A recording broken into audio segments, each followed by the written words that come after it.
is your hometown oasis. WOOP LP Cleveland. Whoop Island. Radio 99. Check into cash. The cash you need today is waiting for you at Check Into Cash. It's your money, so come in and get it. Get a payday advance today for up to $425. At Check Into Cash, we make it quick, easy, and confidential. The cash you need is right here, so stop worrying and stop in to Check Into Cash today. Borrowers often use payday advances over a period of months, which can be expensive. Restrictions apply. See store for details. You are listening to WOOP-LP, Cleveland, Tennessee. Whoop FM is a broadcasting service of the Traditional Music Resource Center, and we play America's original music.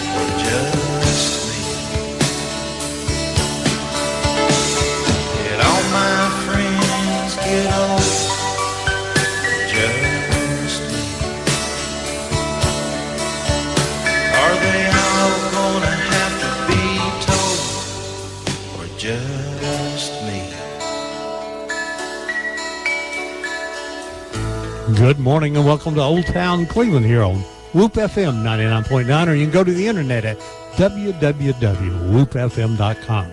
You can call us here at 614-5553. If you're out of the area, call us at 423-614-5553. Good morning, Davey Moore. Tell me what's going on. We've got a few Ron, little it announcements seems here. like that we were just here yesterday, but this again is another Saturday. May the 14th, a very special day at our house. Our son turns 25 years old today. We'll be leaving here and going having lunch with him after the show. And I said this morning on Facebook that I used to say he's a good kid, but maybe I should say he's a good man now. At 6'4" and plus, and I think he's a big old man. He can whip me, but I don't want him to know that. Yeah. Hey, folks, if Truett Elementary or Truett Junior High School, which is now Lake Forest, started some 40-something years ago, and they're going to have a reunion this fall. But right now they're looking for these people, former teachers, and I think a lot of these are still around. Brian Kofer, Ken Schnabel, Carolyn Peak, Sybil Webb, Marvin Kirkpatrick, I know all the, Charlie Rose, Dave Montgomery, Hazel Bashirs, John Borders, and Greg Kane. Yeah, Greg Kane. You see him at the Hardee's. Well, I know every one of these people, and I hadn't seen Ken in a long time, Carol Peace. Hadn't seen Sybil Webb, Marvin Kirkpatrick, and I graduated high school. Charlie Rose is on the school board. David Montgomery's at Prospect. See the press what Prospect? I don't know. Okay. Well, anyway, they're wanting you guys to call Doc Hollywood. I'll see if I can find his number here in a few moments now for you. They're going to do a show talking about on May the 28th. May 28th. Deb and I will be out of town that morning, and Doc Hollywood, the famous and legendary Doc Hollywood, he will be here doing our show, and so it'll be a different show that day. But they're going to talk about Truett. I think he had some former people, and then the reunion is actually going to be in August. So there's just some pre-planning. So, tell us about It's Home. It's Home, okay. It's a documentary that Deb and I just completed about 3 weeks ago. The premiere of that is tomorrow at 3 o'clock at Copper Basin High School. It's about the Ducktown Basin. It's called It's Home, Memory of the Ducktown Basin, and it's not about mining, although the mining has a lot to do with that area and the destruction of the area.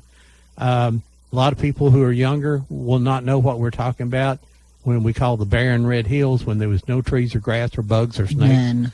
None. There was no habitat there. So there was nothing to stop sound either. You could hear just the most minute sounds. It was a unique area. Far away. Our documentary is about the people who live there, and worked around on in the mines a little bit. And basically it says, no matter where you live at in America, or no matter what your circumstances are, it's still America, and you play baseball, and you get married, and you have politics, and you have intrigue. You have everything, although there was no bugs, trees, or grass, or no fish in the water. And It's going to be fun to reminisce, and we'll be there tomorrow at 3 p.m. You're welcome. It's free. If you're going up Highway 64, when you get to Hardee's in Ducktown, take a right. Hardee's is always a good reference. And you'll pass the hospital, and then you'll pass a place that rents U-Haul trucks, and it's the very next driveway. It says Copper Basin High school? Schools, because the high school and the elementary school both are up there. When you get up there, it'll be the building on the left. If you're young and fit, please park on top of the hill and walk down to the building, because I think we're going to have a capacity crowd, or we hope that we do. We will have the DVDs for sale tomorrow. Don't come buy one today, because I don't have one. They're still being pressed at this moment. We will have them maybe this afternoon. We hope so. We we tight need schedule. Congratulations to Bradley High School celebrating their 100th graduation this morning. And I understand that Joe Cannon's dad is there. He was in the graduating class of 1945. He graduated while in the Navy during World War II, and he is the oldest alumni present this morning. And we say congratulations to Joe and his dad.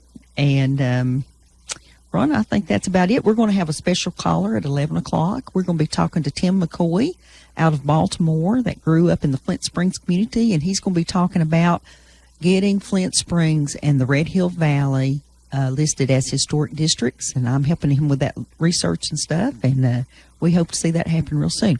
Tell us about our guest, Ron.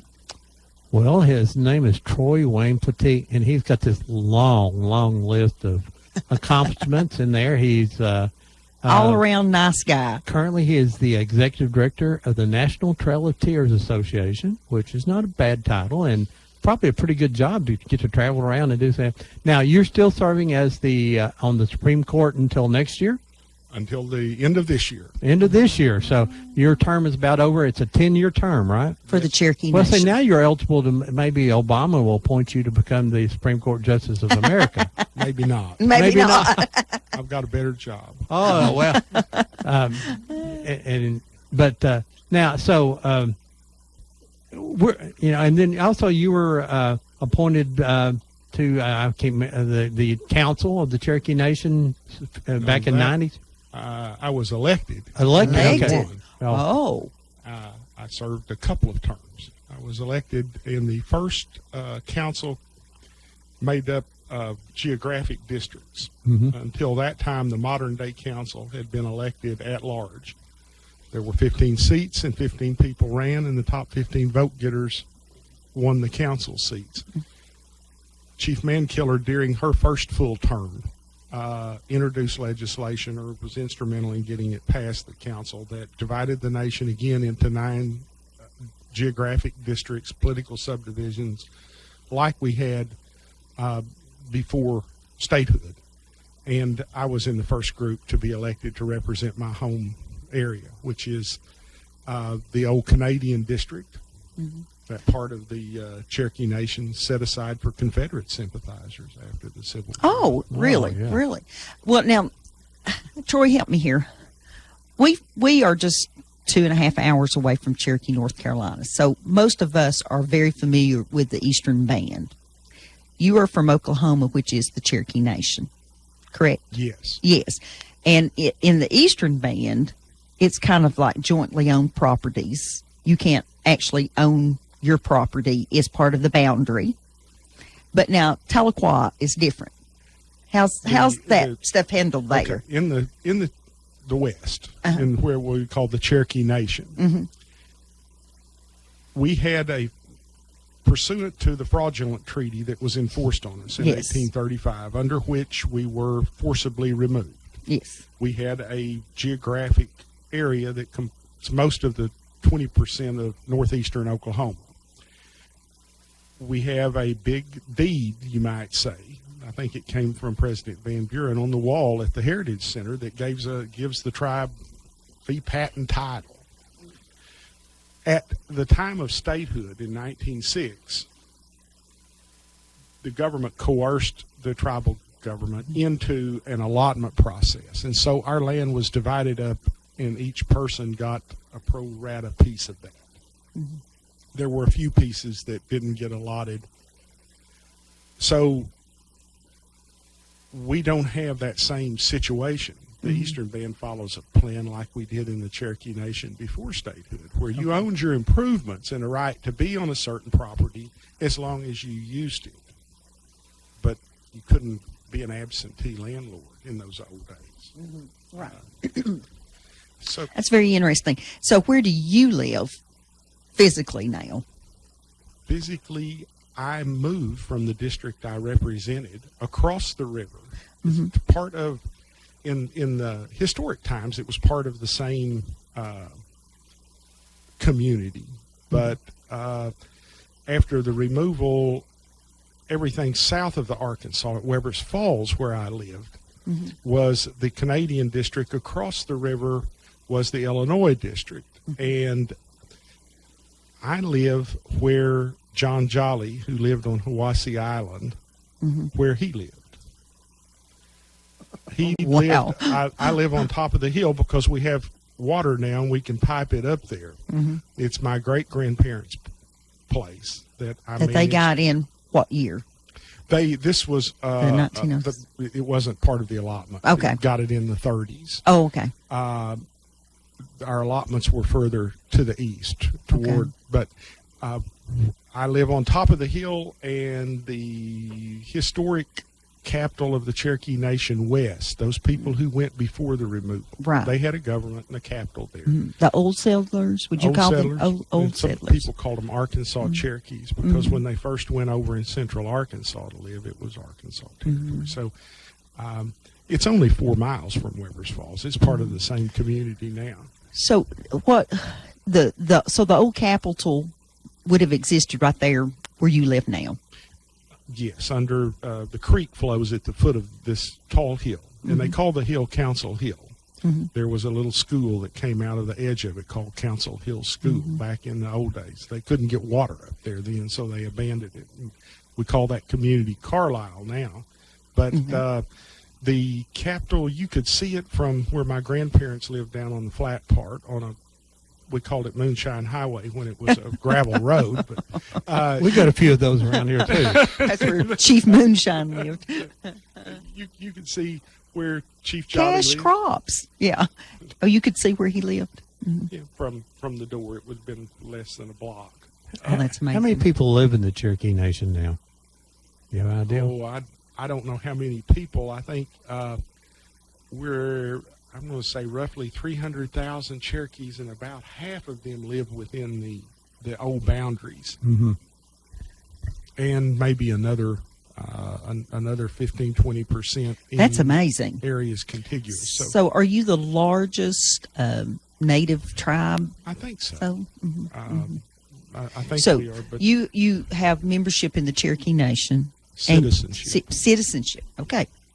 And you have citizenship as a U.S. citizen. Yes. Yes, okay. We're citizens of the state of Oklahoma. Yes. And good citizens, I'd Yes. say. Oh, So yes. does that mean you pay 3 levels of taxes? No, but we don't, not 3 levels of income tax, but the tribe does collect taxes on sale of car tags, and Okay. they have an agreement with the state whereby we pay our fair share and then some of road taxes and school taxes because the land was allotted. We do have certain land that is under the criminal and civil regulatory jurisdiction of the Cherokee Nation, but most of it's not. Most of eastern Oklahoma is not, and most of our people live under the laws of the state of Oklahoma, and we use the roads and the schools. Cherokees serve and have from the very beginning in all sorts of elected office in the state of Oklahoma. That's very interesting. So I want to go back to your heritage, which comes back to eastern United States. I mean, so all your where does your lineage come from this area? I don't know exactly where all of them come from, but Yesterday, Ron, I was a fellow was good enough to share with me an account he dug up. It was about Chief Charles R. Hicks' widow being evicted from her home by the Georgia state agent in 1834 and that was at Fortville. So she lived there. Her daughter, oldest daughter, was married to Alexander McCoy, who was secretary of the council, and they lived at New Echota. And there's one of the Mr. Gold, one of the Boudinot, Elias Boudinot's father-in-law, I think, came, spent the winter, and he spent the winter looking out the window at New Echota and writing descriptions of what he saw, and one of them was the neighbors, the McCoy's house. So we have a real good description, and there's a drawing there. So that's always, it's just great to be there and be able to see, okay, their house looked like this, and then this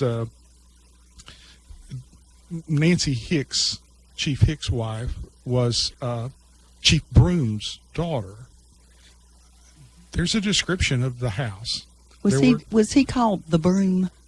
Yes. Okay, I've seen him in evaluation, or someone named the Broom in my evaluation. I'm presently in the process of typing up all the evaluations of the property, and I thought it was going to be, when I first started it, I thought it was just going to be what is now Bradley County. But apparently, when that bogus treaty came about and the Cherokees were left with an amount of land, it included parts of Hamilton County, it included parts of Meigs, Monroe, and there was no Polk County. So everything that's listed on there, where the Hildebrands lived and the McNairs down at Conestoga River and Ducktown, Turtletown, which are, Indian names, was listed as Bradley County, Tennessee in 1836. And so sometimes you get these folks that hopped right across the border when things got bad in Georgia in 1834, and they came over into this area to live. Their evaluations, are in there. But as I type these, I can't decide how a Cherokee person like you will feel about seeing these evaluations. I think we'll just be incredibly curious to see the size, the dimension, what our ancestors had to make a living with, how they existed. It does not list livestock. Excuse me. It does not list livestock and stuff like that. But apparently fruit trees were something of great value, because if you had old mature trees, you got paid $5 a piece for them. If they were just little starting trees, you got paid $0.25 a piece for them. But they got paid for their land. They got paid according to whether or not it had rails around it, which I assume is like a split rail fence. It will say 4,000 rails. Now imagine how long it took to split 4,000 rails and put it around your land, but you only got paid $1 per 100 of them. You got a cent a piece for them. Yes, basically. That's and the next study, of course, will be: did they were evaluated? Did they you actually ever get the money? Did you See, until I started doing research in the last few years, I thought, okay, this guy got $1,600 for all of his land, his stable, his hen house, his corn crib, his house he lived in, his slaves' houses, because many Cherokees did have slaves. But then the reality is, you start reading in the Oklahoma Chronicles, and it starts talking about people that when they got out west, they had this piece of paper that said, "You're going to pay me when I get out west," which was kind of the motivation for them to keep going. It's modern day, the checks in the mail. The checks in the mail. They got out there and they got paid nothing for it. They got paid $0.25 on a dollar. A few of the people that went early, I think they got their money. And it seems to me that as things go in this world, the full-bloods got paid less for their property. I think that some of them just said, well, you can go ahead and evaluate my property if you want to, or they weren't there when their property was evaluated. But the mixed bloods and the white guys that were married to the Cherokee women, they seemed to get a little bit more for their property, and they probably got paid for theirs. Yeah. They might have managed to get a higher valuation. Yes. I don't know that they were any more successful in, but Now, that's another study, and it will be very interesting to follow that through. And what you're doing is it's invaluable. It's work a service to Cherokee researchers. It's a service to. I mean, that's what I'm thinking, because I had Shirley Hoskins that lives in Atlanta now. She did live in Meigs County. In 1984, went to the National Archives, and she copied every one of those old handwritten pages, bound it in a book, and it's not in every library. It's only in the few libraries around here I've ever seen. And I kept going back to that as I was trying to get documentation together about Flint Springs to get it a historic district. And I kept going back and finding John Ross's evaluation and finding the evaluation of Lewis Ross and finding evaluations of people that all they had in this whole world was a camp. They got paid $1 for their camp. That's all they got. And I kept copying the book, and I thought, somebody should republish this. Just copy it and, sell it. It's hard to read. And it talks about round log cabins. And I had actually seen, and I know where it's at, Ron. What's the name of the place was up in Polk County where the Dutch settlement. The Dutch settlement talks about they had round log cabins. Well, whoever wrote the book had a picture of a round building. Well, that's not what that means at all. It's a round log that just has the notches cut on the end and it's put together. as opposed to yes, but they translated that as it being a round building, so they show all these lovely round buildings. Well, that's not what it was at all. And so part of my explanation is going to be about why a hewed building was more expensive. Now, what I haven't figured out is what a hull hewed log is. Hull, hull hewed log. I have no idea. Someone will call us and tell us. Somebody will call me and tell me. I've got two questions for you. One I think is easier than the other one. So you want the easy one first? Sure. There's a great thing happening in Dalton, Georgia in October this year. The National Trail of Tears is going to have their meeting in Dalton, Georgia. Will you tell us a little bit about that? Yes. Love to hear. The details are still outstanding. They'll be coming together very quickly now, we hope. The hotel designated is the La Quinta Inn on Interstate 75. The presentations, it's a conference and symposium. We will bring in a number of speakers who are expert on Cherokee history, Creek history, sometimes Choctaw history. I think one of the speakers lined up talks about the Choctaw Academy in Kentucky, where a number of people from the Choctaw tribe and the other tribes who were removed, the young guys were off to school during the time that their families were removed. It's not known about very much. The professor's from Indiana. I'm sorry, I can't call her name right now. She's one. We're hoping to have Steve Inskeep come to speak, who has written Jackson Land. He's an NPR. He does a morning show on NPR. It's very close to election time, and so the demands of his schedule might not let him come, but I think he would like to. He spoke in Tulsa at a symposium recently. People here would love to hear what him talk about his book and what he learned. Tentatively, Becky Hobbs, the Cherokee singer who has written a play about her ancestor, Nancy Ward, and a lot of original music to go with that. Nancy Ward's a very popular name in this area, of course. Yes. Her grave being up on 411 Highway, or right off 411. Yes. Troy, you need to come back and spend a couple of days with us and let us take you and I'd point love to, and because spend we'll the show time you till I get a real feel for the geography. I know the names and I know the people, Yeah. but until you see the lay of the land, yes, the geography Yes. has a lot to do with it. It fills in a lot of blanks as you're piecing together a story. Now, if you want to join, if you want to come to the conference, you have a cost on the conference yet? Conference cost it's $150 or $175 if you're not a member of the association. If you are, it's $125 is the registration. and it only costs $25 to join the Trail of Tears Association. And out of that 25, the national organization keeps 15, and 10 of it goes to the local state chapter. Now, if you want to join 2 states, there's just an You additional. just pay an additional we're getting $10 a state. We're getting a call. Okay.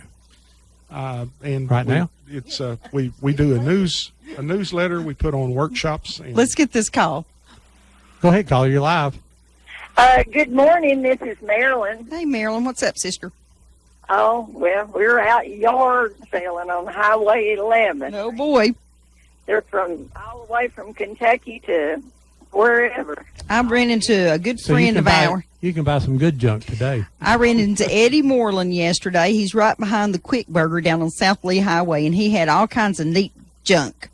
I mean, Coca-Cola stuff and old tractor seats and license plates, and he even had the little snack bar out of Miss Lewis's store in Polk County. Oh, my goodness. What's up? Well, now, the fish truck will be here June the 4th June the 4th. at 11 a.m. at the Southeastern Farm. So who do they call if they need to They- buy fish to stock the pond? Call T-Bandy at 478-2405. Okay, And I'm enjoying this. thank you. Adjust that old man's mic just a little bit. He's Is he a little bit low? Okay, I'll have Ron turn him up some. all right. Thank you for telling us that. All righty. Bye-bye. We'll talk to you later. Wayne, See, our listeners just do the. They're our engineers. Troy's so bashful. Of what No, it is. no. You know, I'm shy and retiring. we would love people in this, in particularly in this area, you know, and being the starting point of the Trail of Tears for here in Tennessee. We would like to see more Bradley County folks get even more interested in Cherokee history, and so you can join the association for $25. If you want to be a member of Georgia, you add $10-15 more. 10 more. I 10 think I more. might have said that backwards. Maybe the national gets 10, and yeah. So It's $10 a chapter, and I It is. always have joined all the chapters, so I get all the newsletters. Yes. right. We would love to have you a member, and it's going to be there in the hotel. You won't have to pay hotel costs. Now you get some food along the way in this. Well, and now That's the- an important thing to me. What I we've feel. got organized is the Visitors Bureau at Dalton have been very hospitable, done everything they could to help us get organized there. They will furnish. We'll stay at the La Quinta Inn, where they gave us a good rate. It's $89 plus tax for rooms that rate have for- double beds. If you several people can get together and do. Breakfast comes with the rooms. We furnish lunch and one dinner when we'll have a field trip. The Visitors Bureau will furnish trolleys, and they'll run. It's less than a mile to the convention center where we'll have actually Is it the North Georgia Convention Center? Yes. There? Yes. Where- Great facility. great facility. And the shuttles are run frequently, so people don't have to drive if they don't want. We'll have a board meeting there on Monday in the hotel, and then the conference will kick off. We haven't quite got the schedule yet. We don't know if the conference will begin midday Monday or on Tuesday morning. Seemed like we had some music and a welcome party or something last year. Yes, we had and we'll do something like that again. Becky Hobbs is coming. She was a honky-tonk singer. She did Jones on the Jukebox and wrote hit songs that I can't recollect right now, but country music people would recognize them. So we'll be doing that. We'll have a variety of speakers, and we have a great field trip planned probably on that Tuesday. I think that would be October the 4th. It's the first week in October, and the field trip is out to Rockdale Plantation, which has been lovingly preserved by Carrie and Sue Hicks. It's near Chatsworth. It was the home of George Washington Adair. His son, who lived there, George Washington Adair's son, was William Penn Adair. And William Penn served in his command during the Civil War. He was the colonel, he had a captain named Clement Van Rogers. Clement Van named his younger son after his old colonel, his old commander. That boy's name was Will Rogers. And he's The Will Rogers. yes, Yes. from vaudeville and newspaper correspondent, the first guy to actually do the stand-up monologue. It wasn't Johnny Carson or Jack Parr. It was Will Rogers. Before television, he did it on vaudeville. So there's a lot of connection. And this house is just now,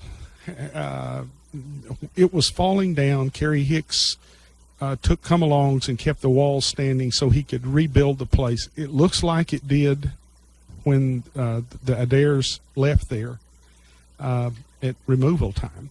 Okay, that's what the president of Georgia was telling us about. I just got the city wrong. So I Leslie thought Thomas she had was talking said about that. Ella J, and this is Chatsworth and Ella J a little Yeah. different. Okay, well, so if you're interested in that, and if you can't remember all this, you can go to the National Trail of Tears website. Sign up for for membership right now. Sure. We'd love to have you sign up for that. And if you forget all that, give us a call down here. Now, my second question, a little harder. And wait a minute, Ron. Go. There's also Facebook. There's a Facebook page, Oh, yeah. and we'll put a lot of that information on Facebook. So if you've got any remote interest in the history of the Cherokee Indians, and you're living here, we hope you do, and most of you do in the area listen, this is a great chance to go to a National Trail of Terrors meeting. Not a lot of travel time, and conference fee is very, very reasonable, and so we hope that you'll do that. Next question, Andrew Jackson, a very popular president among the Cherokees. yeah. You put him on the spot. I'm being very facetious there. I get some hostility sometimes for just saying I don't think Andrew Jackson hated us. Yeah. Many Cherokees stayed at the Hermitage. A surprising number of Cherokee people were named Andrew Jackson.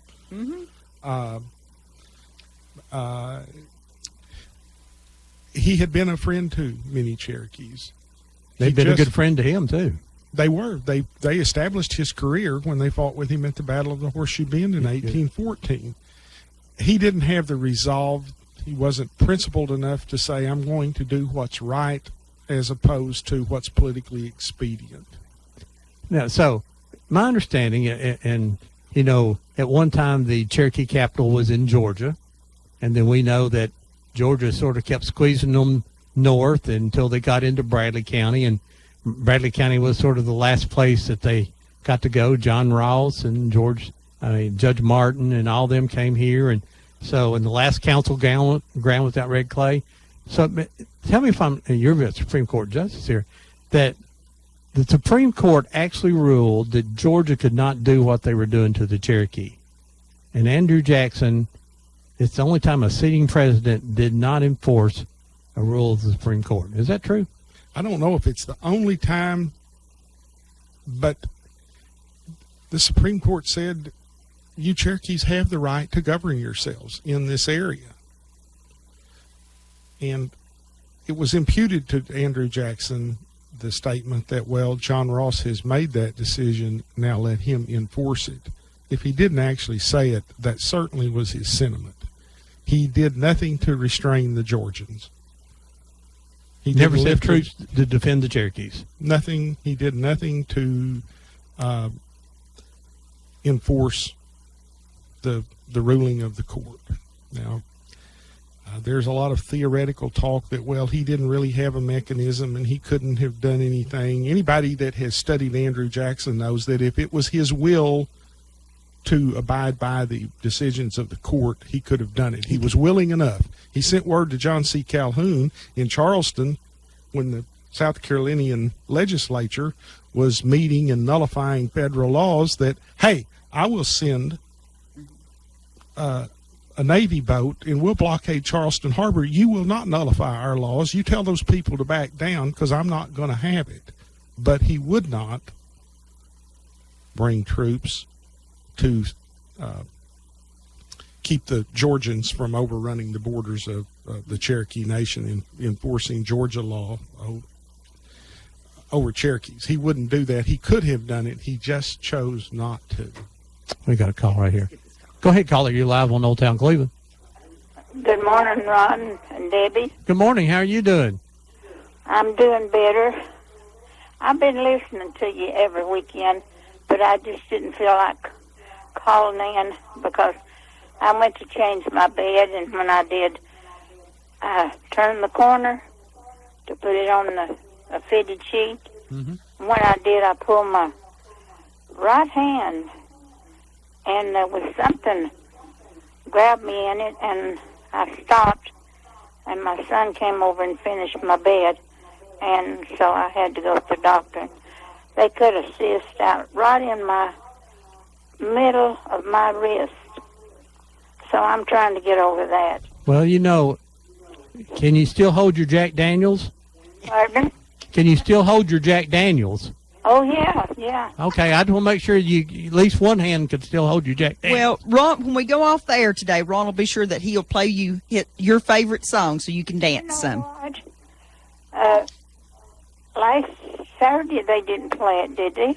I think we got overwhelmed by people coming in here last Saturday, and we might have missed it. Well, no, I think there was one guy came in, didn't give you time to even get out the door, don't they? That happens every once in a while. That happens. I mean, you know. We got. But yeah, that's what it is. No, I haven't missed Saturday listening to you. Well, we appreciate you and all of our other loyal listeners. We thought you just had a hangover and didn't get the call on Saturday morning. He's picking on you again. That's all right. Bye, sweetie. Have a great, great week, okay? You do the same. And we will. happy birthday to your son. Thank you. Thank you. Bye-bye. Bye-bye. Ron, I'm going to call Tim McCoy now. Okay. If you guys will just keep talking for a minute. But I just thought it interesting that Andrew Jackson, like you say, did not stop the troops going there. And I know down where Deb lives, her grandmother in Red Clay, the troops actually camped right there on the property that they owned, which is is over into Cohutta, Georgia, right across the line. So basically, from their property, you can see where Red Clay is. So they sit on the hill right there and actually watch the troop. And I always thought maybe the reason they selected Red Clay as the final council ground because it is literally a couple hundred yards from Georgia. It's like they were just thumbing their nose out. in at them. They were getting away from the jurisdiction of the Georgia Guard, Mm-hmm. so that and I think there was one account, and I'm a little fuzzy on this, but I think they rode across the border and captured the rider John Howard Payne one time. The Georgia Guard rode over into Tennessee. Oh, yeah, when they did. Okay, hey, we got a caller here. I need the phone there, but I've already put it up there, Tony. You hung up on it. Oh, too. I hung up on him. Okay, let me try again. You've got to tell me before you hang it up. Okay. Okay. I just thought that they, good water there, of course, the spring, but literally Georgia is, a couple hundred yards right down the road, and I think they got across the line, and now we could say ha ha ha ha across the line at them, and I may not want to do that. They'd probably shot them, but still, but so I think that's how Bradley County actually became the last council ground of the Cherokee Nation, because it was in Georgia and they just got run out here. And we told some people the other day, and it just amazed them. They said that the Hiwassee River on the north end was the border of the United States. On one side of the river, the north side of the river, was the United States and Tennessee, and across the river was the Cherokee Nation. People said, you literally had to have a passport or check to get into the nation here. And people they can't believe that this wasn't America at one time. I said, no, it was actually the Cherokee Nation. Let's get this phone call this time if Deb hadn't messed me up again. Hey, Tim, are you on there now? I'm on here, Ron. How are you doing? I'm doing great. Deb hung up on you. I told him we was having technical problems. I said, you had to tell me before you hang up the phone because I got to turn it on. Good morning. This is Tim McCoy, good friend of Bradley County's. And Tim, how you doing today? I'm doing fine. You know, it's sunny up here in Baltimore where I live, and this is the first time we've seen sun in about 2 weeks. So it is absolutely a gorgeous day here in Tennessee. We have it was 85 here the other day. The day I decided to move dirt, and I would like a few clouds. yeah. Well, we'll be happy to export some of ours back down to y'all.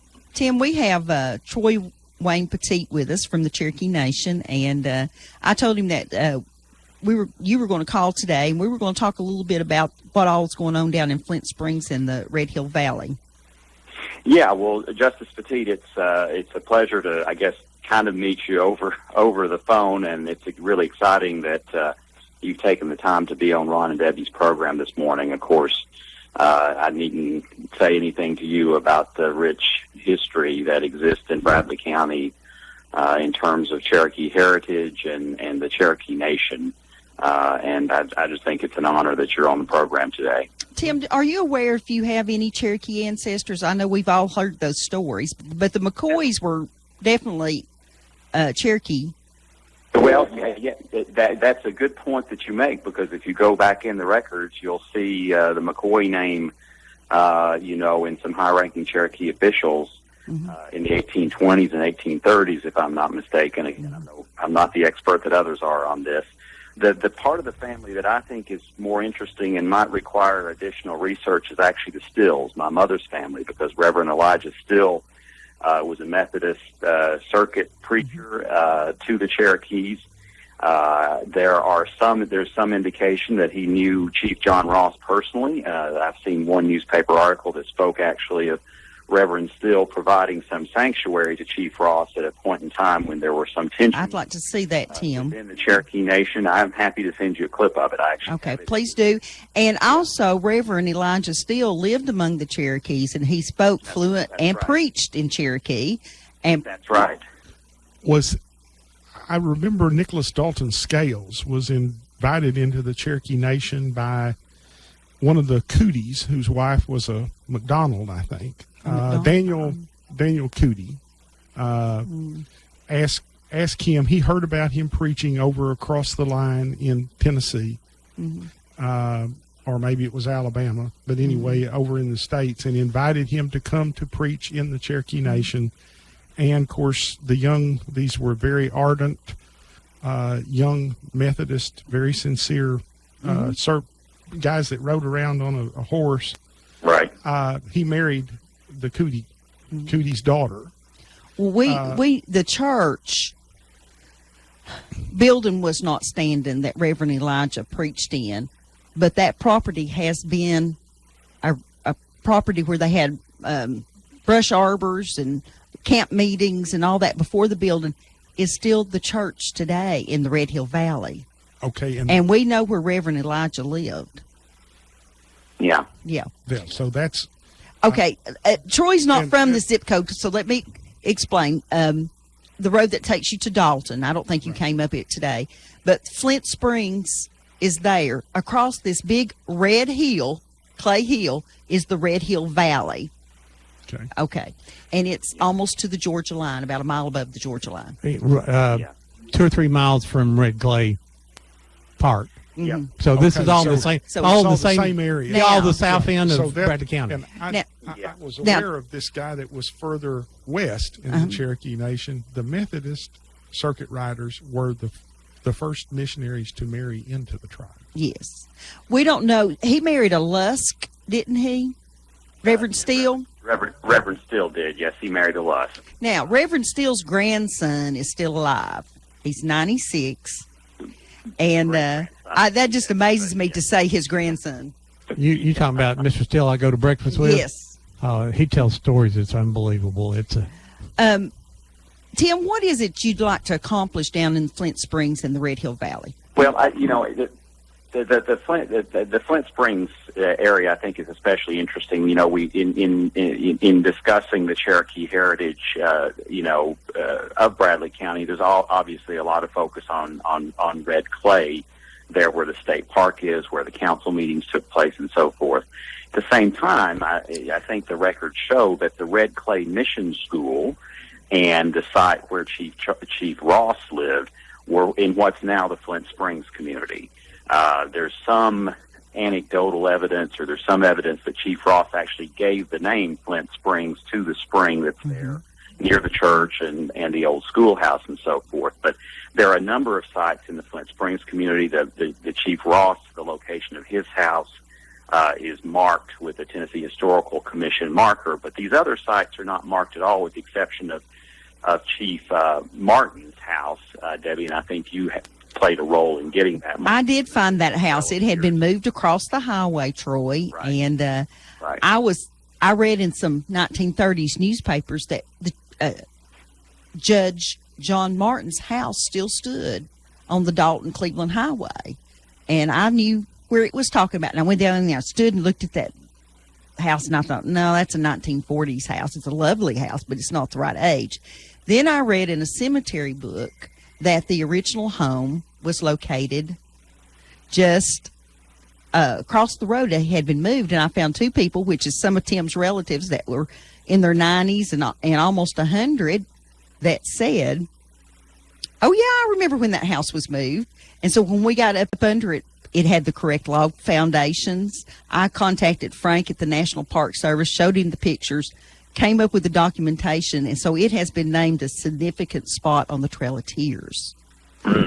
And because all of the leaders were there except Ross, he was in Washington, D.C., the troops came from what is now Charleston, Tennessee, arrested everyone, along with the records of the Cherokee Nation, because the treasurer's records were there, took them to Charleston, released the people, and kept the records, and the nation never got their records back. And when was this? This was 1836. 36. December of During the 1836. As Martin was getting ready to move him and his family out west.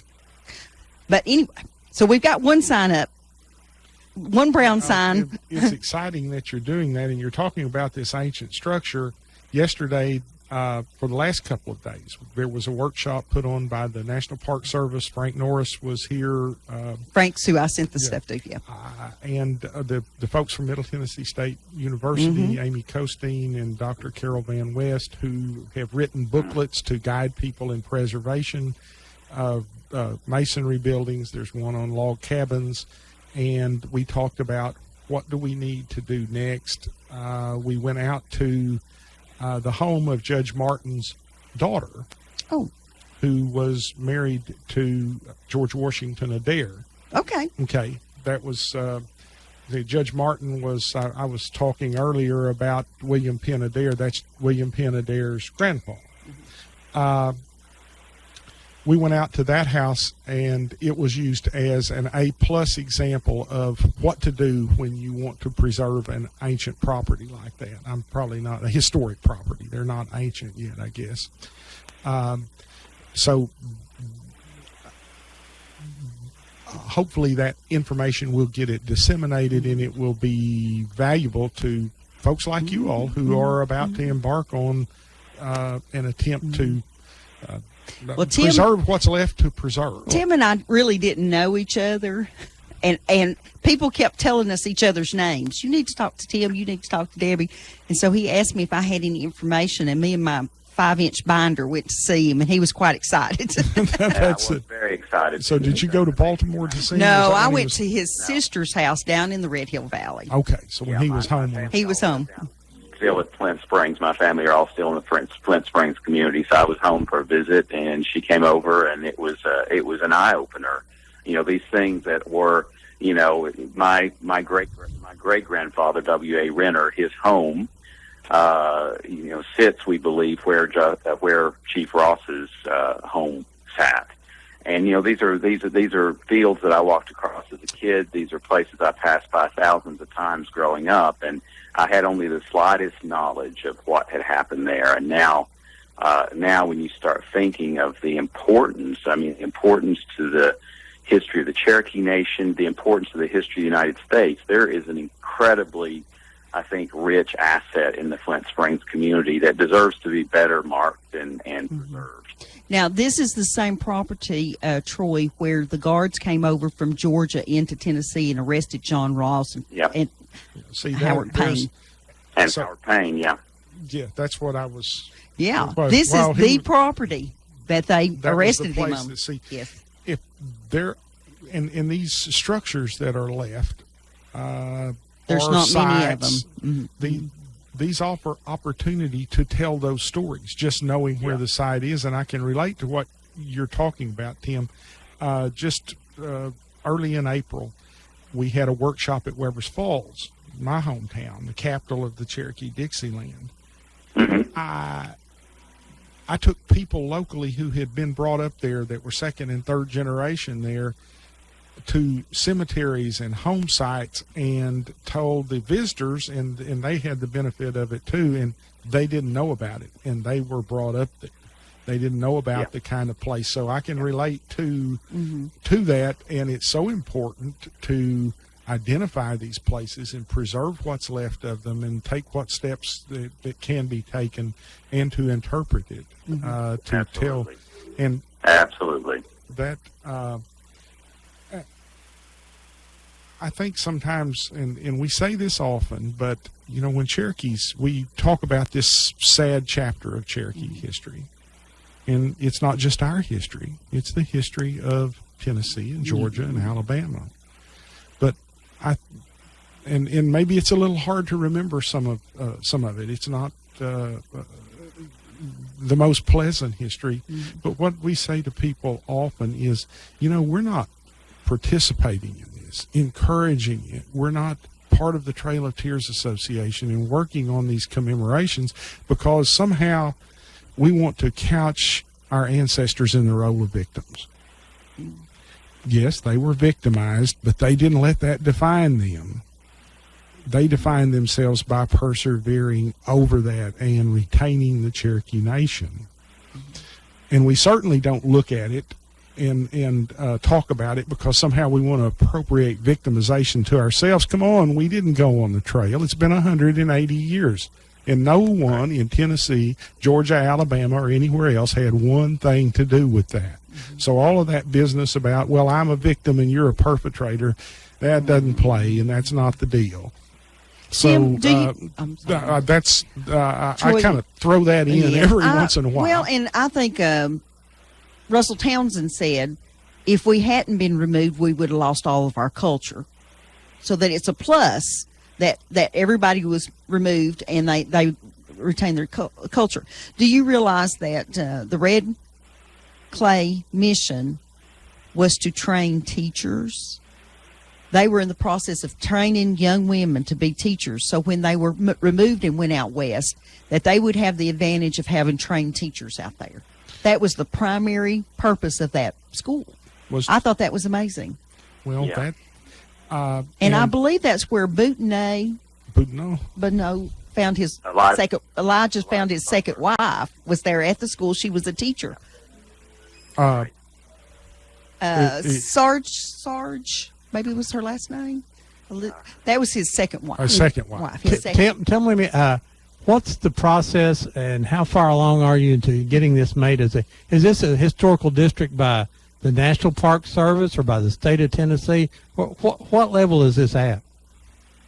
Well, you know, it's the early. I'd say Debbie can answer that question well. I mean, this is a dream of mine, quite frankly. I mean, you know, we've got a Facebook page now, Friends of Historic Flint Springs, Tennessee, to share photographs and some of the history. What you're mentioning in terms of getting it declared a historic district. There's a lot of work that would need to go into that, but I think it's worth pursuing. I think we've got a lot of the research done. Yeah. The whole notion of having a place where people could come and say, this is where John Ross was arrested. This is where John Howard Payne was arrested. This is where we began the training of Cherokee teachers. You know, we created a female seminary in that in the West. They went to Mount Holyoke in Massachusetts and recruited girls and patterned it after an Eastern girls' boarding school. But what they did was train young girls to go out and teach in the Cherokee communities in the West. And there's a direct connection between what Debbie's talking about here. And they did this in 1835, probably at Red. They were teaching advance things. Let me ask Tim another question. Tim, there was an epidemic at the school. Do you recall reading about that? Yes, I Yellow fever or something. Yeah. And several, the school was just, everybody go home, get away from here, get away from here. But we figured there were probably, I can't remember the exact number, maybe 20 people that were buried there. Do you think that they were buried there where the current cemetery is? Well, my father's always said that there's a relatively open space at almost the highest point of that hill where the Flint Springs Cemetery is now. That overlooks the water. There are very few, if any, gravestones there. There are a couple literally that are just rocks, and they're the only ones in the cemetery that are like that. All the others are marked going way back. But this little patch of ground in the middle of the cemetery near the top of the hill where there's nothing, and my dad says that there's always been speculation that Indians are buried there. Well, and if it had been slaves traditionally in this area, they would have been buried down at the bottom, not at the crest of the hill. So it's probably makes sense. The folks, I wish Tim had been there yesterday. He would have found someone who could help get ground penetrating radar organized. Well, we so have can figure out access what's to there. ground penetrating radar here, Tim, and if we want to pursue that, I think that we could get Lee University. They're happy to train their students on site. I think we might could get them to come down there. I got to ask. Go ahead. Yeah, Troy wants to ask something. Well, these sites that we're talking about, how are they in proximity of major roads? How accessible are they to at least? Extremely accessible. You can drive right past them on a 2-lane paved road. Can you get up to them where you could put up a wayside exhibit? Yes. Where you could put up a sign? Yes. And on that wayside exhibit have some connection so that the 20-somethings can hook up electronically. They can get to a website or somewhere. That's our dream, Troy. We're dreaming it. We haven't figured out how to get there yet. We're dreaming it. And we start out with, and down in that community, I know this farm belonged to Otter Lifter. I know the next farm was John Ross. I know that Black Fox had a small parcel of land down there with trees. The Hambright family that moved into John Martin's old house had a store, which they kept a ledger. And they have Sally Otter Lifter, which was Sleeping Rabbit's daughter, charging calico material. And there were a few Indians in the neighborhood that would go by and pick up a bag of rice and a shot of whiskey. And it's all documented right there in that ledger that they moved into here when John Martin left in early 1837. Well, the Hambrights were allowed to come into the community. And so we have documentation where they were living among the Cherokees, operating their store right there on what is now Dalton Pike. Well, you've got the research done. And right there, John Martin's house is across the street. I don't know how you do get a historic district designated. I think we need to go through Frank Norris. He can guide us. He can certify some sites as interpretive sites for the Trail of Tears, just because of the persecution of the Cherokees at that site. It's an integral part of the story, and they can designate that as certified sites, and that's a very good start, I think. I'm pretty sure it's going to be, well, how many of these identified, documented sites are here, and then you get to some threshold level where you say, okay, there is so much here, and it's so well documented, and we know where it all is. Now we can create a historic district. Okay. Yeah. Tim, something I'm looking for is John Ross actually gathered folks down there, went with them to Charleston for the removal. I need to know where that site was, and if I was a betting woman, I'd say it was at the spring at Red Hill United Methodist Church, which would make very good sense to me. Just 4 miles from his house. They have Why a spring. Why do you think it was at the Red Hill Church rather than over at Flint Springs? Well, because I just think sometimes. I mean, I don't know. I have never found documentation other than we know that Camp Ross existed somewhere in that area. The mileage I saw would indicate it was more, it would have been closer to Wildwood Lake, which was on the road to New Echota and to Fort Cass at the water. Okay. Yeah. Wow. So we've got some research to do, but that's something that happened. We do. And you know that story that you told about the Hambrights, I'm interested in that in the ledger because there's a story in my family that my grandfather McCoy used to tell about the Lusk family. One of the Lusk girls walking to a store, and there was commerce involved with the Cherokees, and that's about all that I know. And I would be really keen to see if anywhere in that ledger there's any reference to business being done with the Lusk family, because that There is, Tim. Connect a couple dots. There is. Their names are in there. Oh wow! Along with the Steels, I believe. It's been 3 or 4 years since I saw that, and it was an old typewritten copy. It wasn't the original. I don't know that someone in Atlanta had the original, but I remember Charlie Hanna and I having a discussion about, I was telling him that his relatives had charged stuff, and he was just laughing about how his family's still charging stuff. All right. Tim, we're going to go. I gotta go. Yeah. Thank you so much for doing this program today. Oh. Yeah, keep up the great work. All righty. It's good to meet you, sir. Let me know how I can help. Bye-bye. Bye, Tim. How about Tim? Bye. Well, hey, we got to take our morning break here, folks. We'll be back here in a few minutes here on Old Town Cleveland. No dealers allowed. Jackson Catnapper, family owned and operated in Cleveland since 1933, offering the best with over 70 styles of recliners, sofas, electronic lift chairs, full living room packages. Call Mike now at 961-7239 because Jackson Catnapper now offers sales to the public Every Saturday. That's right. Every Saturday. from 8 in the morning to 1 in the afternoon. Or call Mike at 961-7239 or go see him Every Saturday. at 1911 King Edward Avenue, just across from the main plant. Jackson Catnapper, family owned and operated in Cleveland since 1933. 961-7239. No dealers allowed. Check into cash. Need a little extra cash right away? Who doesn't? Turn your car into cash at Check into Cash. Get up to $4,000 with your car title only from Check into Cash. You get more cash with a Check into Cash title line of credit. Turn your car into cash today at Check into Cash. Visit checkintocash.com for the store near you. $4,000 title line of credit maximum based on value of vehicle and ability to repay. Subject to credit approval. See store for details.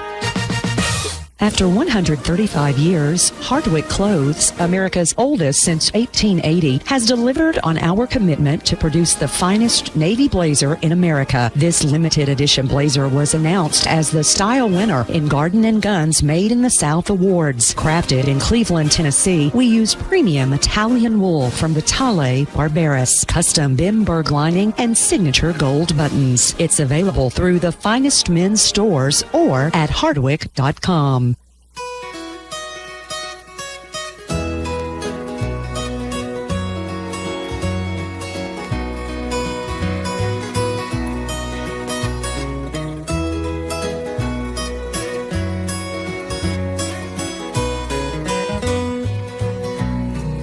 All of my friends that I loved yesterday have gone. They have gone home. Gone. They have gone home. The songbirds are singing. The dells seem to say gone. They have gone home. Gone. They have gone home.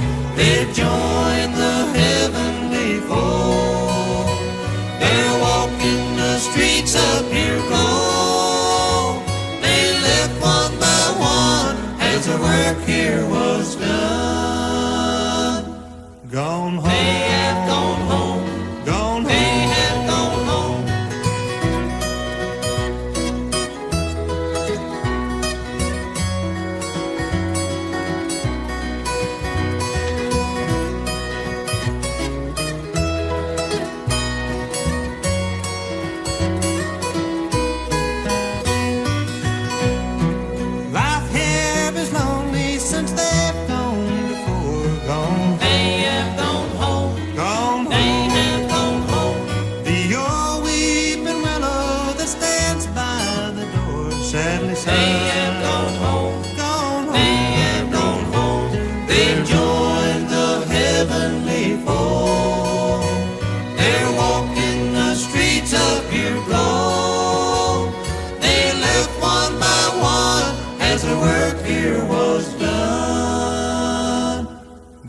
They have gone home. Gone. They have gone home.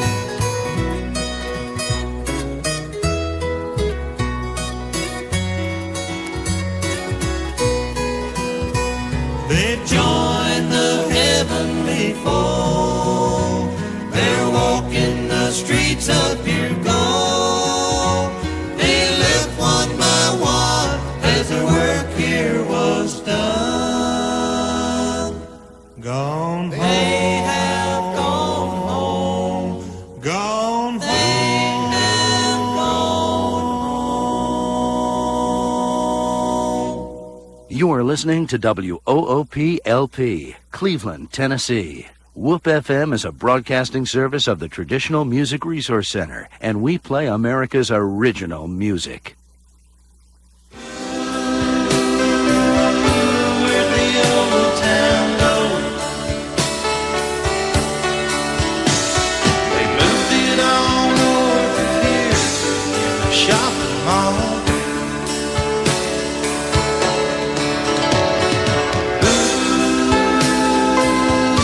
Where'd the old town go? Did my hometown get old, or just me? Did all my friends get old, or just me? Are they all gonna have to be told, or just me? Welcome back to Old Town Cleveland here on Whoop FM 99.9, or you can go to the internet at www.whoopfm.com. You can call us here at 614-5553. We're here today. We've got Cherokee Nation Supreme Court Justice Troy Wayne Petit with us. He's also the executive director of the National Trail of Tears. We're very fortunate to have someone of your caliber here today. We've had him on our schedule now for 6-8 months or something. Yeah, we you knew had you to were get- coming to the area to do a dedication, and so we said, "Hey." I think we talked to him in October of last year. Yeah, That's- and so he's been on.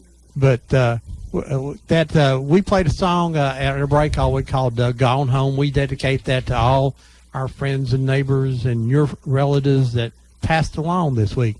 There was a lady in New York City who died this Thursday. She was 116 years old, which means you went to school with her. yes, just, well, she was a senior when I was but that means that there's only one known person in the world now known to be alive in the 1800s, was born in the 1800s. Her name's Edna Morena, lives in northern Italy. She was born in December of 1899, and she's believed to be the only known person who was alive who was born in the 1800s. And Queen Victoria was the Queen of England at that time, not Queen Elizabeth. So it tells you it's been a few years ago now. So just amazing that also if you're wanting to head down Keefe Street onto South Lee Highway, I would warn you that Bradley Central High School is having their 100th high school reunion, not reunion, but graduation today. And when they let out of there, that traffic will be pretty heavy, so you may want to avoid South Lee Highway this afternoon. So they started at 10, and I would say by around 12 o'clock. And if you want to go eat out in our local community today, and you're not part of the Bradley High School, I would go eat at 11. The restaurants are going to fill up, and that's a good thing for all our restaurants, so we appreciate that. Walker Valley's already graduated. They graduated Thursday night. And Cleveland, do I know when Cleveland graduates? I don't. I don't either. So Walker Valley. Troy, that's another Indian name. It's named after Jack. John and Jack Walker. Jack lived on this end of the valley, and his dad, John, lived over in Calhoun, so the entire area was called Walker Valley. And when we named the high school, we wanted to name it for something historic, and so they call it Walker Valley High School. Of course, we have a lot of Cherokee names in here, or Creek or Choctaw names in our area here. Of course, Chief Black Fox. We know where one of his council circles are. It's covered under. Covered, so it's still intact. And my It's flooded. school is named Black Fox because it's on the farm owned by Black Fox. Of course. Now, some people say he was Chief Black Fox. I don't know that.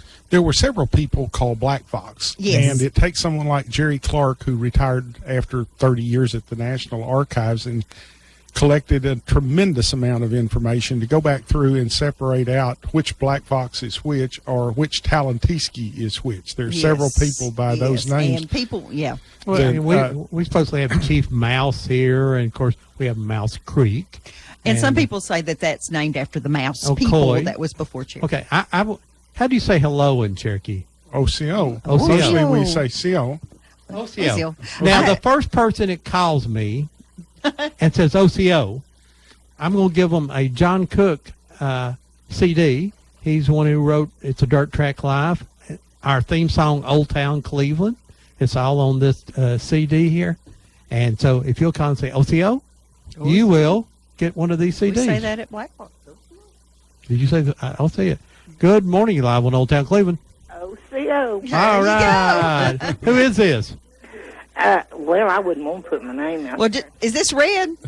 Yeah. Okay, I'll Well- put your name on it, Red. Red will put you up here on the council, and you can come get it any morning during the morning stampede. You know, Ron. No. I'll go anywhere but there. You can come. I'm picking. You can come during the Fro Daddy show and get it in the afternoon, or you can come see us next Saturday. Okay. All right. I might just wait till next Saturday. Well, you're more than welcome to come see us anytime. What they got on that radio down there, and I don't care to tell them about it. Well, I'm pretty, you like our show, don't you? Do what? You like our show, don't you? If I didn't, I'd tell you about it. Well, I sort of expected you would. Well, Red, it's good to hear from you. You hadn't heard from Bob Cash, have you? Yeah, Bob called me. Let's see, when was it? One day last week. What was it? He wanted something or other. I forgot what it was. Well, if you had whiskey, he probably wanted it. Well, I used to go all the time trying to figure out if I got any whiskey or anything, but I don't drink. Sorry. What, Red? You talked about the You just Moonshine make it, Highway. right? Red paved the road to the Moonshine Highway. you made a little of it, didn't you? Maybe a little bit. I don't know. Yeah, Examinate yourself. she still has the recipe in her drawer in there. Yeah. I think I could still make it, though. Oh well, don't say it too loud. We do have some policemen that listen. You know, I'd like to have some of that. Well, it'd clear up your sinuses. That's what I'm talking about. This old it aggravates me to death. I can't even get outside. And then also you could take it right on the edge of your sidewalk and pour it along down there, and you wouldn't have to worry about weed eating your sidewalk anymore, would you? True. Yeah, it's multiple purposes. It's good for a lot of things. You can take varnish off a table. Well, they've got a distillery in downtown Dalton. Chuck Butler's got his dad in there. Used to help Grandpa run the still, and he's got Raymond in there, and you can't buy it there, but they've got some to sample, and they've even got Georgia peach flavored moonshine down there. And they were going to give me a little shot, and I had to take mine in a communion cup because this Indian's a cheap date. Thanks, Red. He had a red Solo cup, don't let him. That's what I was saying. Thank you, Red. Good hearing from you. Bye-bye. I was going to ask you a question now. That's our Indian name, Redheaded okay, Wildcat. Deb talks really about True Bloods and things. Tell people what all that means and what a True Blood and a half Full blood. Full blood. Yeah, I get it all. On the evaluations that I'm typing, Troy, they actually indicate full bloods, half breeds, white man. That's part of the description of the person. When you look back through history, a lot of times people referred to as full-bloods who weren't actually full-blooded. They had some European ancestry, but it referred sometimes to the fact that they spoke Cherokee, they maintained a more traditional lifestyle. They lived like a Cherokee. Some white folks were actually considered accepted into the ranks. We had a chief after the Civil War, Chief Downing, Lewis Downing. People referred to Chief Downing as a full blood, although he had European ancestry. He's descended from Major Downing, and I think he had some other white ancestors, but he spoke Cherokee. He was a Cherokee Baptist Ross preacher. John Ross was an eighth. Right, but he wasn't considered a full blood. Okay. No. He wasn't, but Chief But Downing. he was a leader. He was a leader. Yeah. Yes.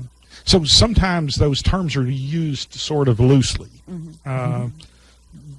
See, I'm finding on these evaluations when I get up into Ducktown and Turtletown, those real remote areas where Greasy lived at Greasy Creek, where the Cokers, George Coker and Betty Coker lived at Coker Creek, they're listed as full bloods. It's kind of like they were off in that remote area.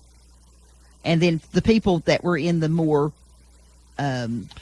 business-like areas had a tendency to be your half-bloods and all that kind of stuff. But it's pretty interesting.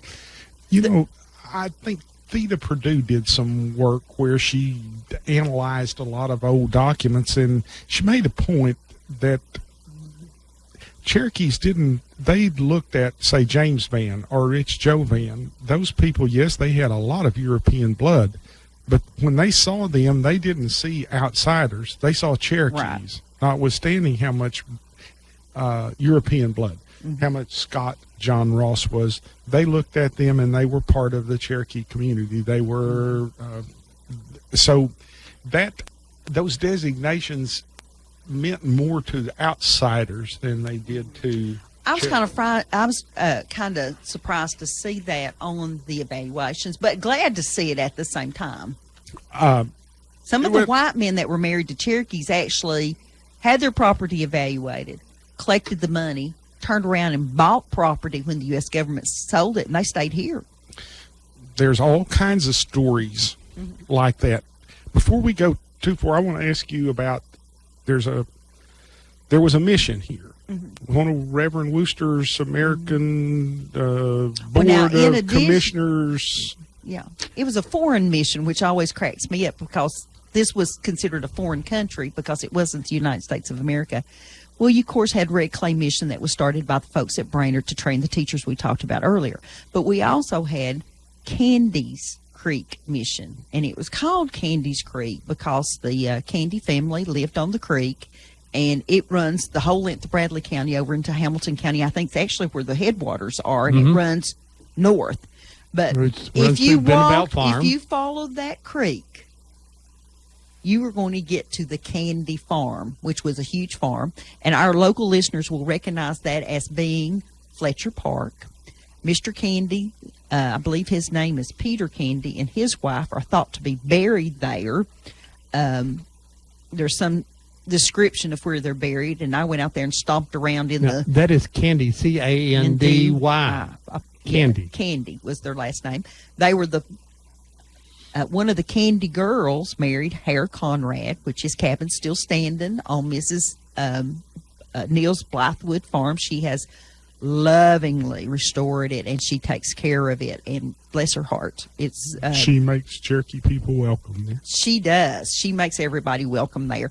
And I believe she is well into her 90s now. And we haven't seen her out riding her little horse cart lately, but I'm sure she still gets out on her gator and rides all over the place with her dogs. But anyway, the Candys live there. That's why it's called Candy's Creek. Well, when you got on up on the north end of town, a little bit closer to the outside of Fort Cass, there was the Candy's Creek Mission School and churches. At the foot of Candy's Creek Ridge, yes, as we call it. And if you're going north on Highway 60, when you cross over the concrete bridge, the location of a brand new elementary school, Troy, is going to be over on the west side of the road, and on the east side of the road is part of what we think, Debbie Moore thinks, is traveling west. Yeah. If you're going out of town, it'd be traveling west. Okay. It runs east and west. Oh, does it? Yes. I have no sense of direction, and I can't sing. Those are my only two faults in life. Yeah, okay. Anyway, on the left-hand side of the road is where the new elementary school is going to be built, and Candy's Creek Mission was over on the right-hand side of the road, there where the little farmer's market is. And once again, that's CAD Y apostrophe S. okay. Candies Creek now spelled CADIES. That's because of a federal ruling about you can't have possessive names for properties. So that's why that's changed. But it was actually Candy apostrophe S. Right. As Harris Creek was Hares Creek after right. Conrad Hare. Or Hare Conrad. I always say that back. Harry Conrad. But anyway, we went to the school board, presented the history. Brian Reed and I did, and they have voted to name the new school Candies with apostrophe S, Candies Creek Cherokee Elementary School.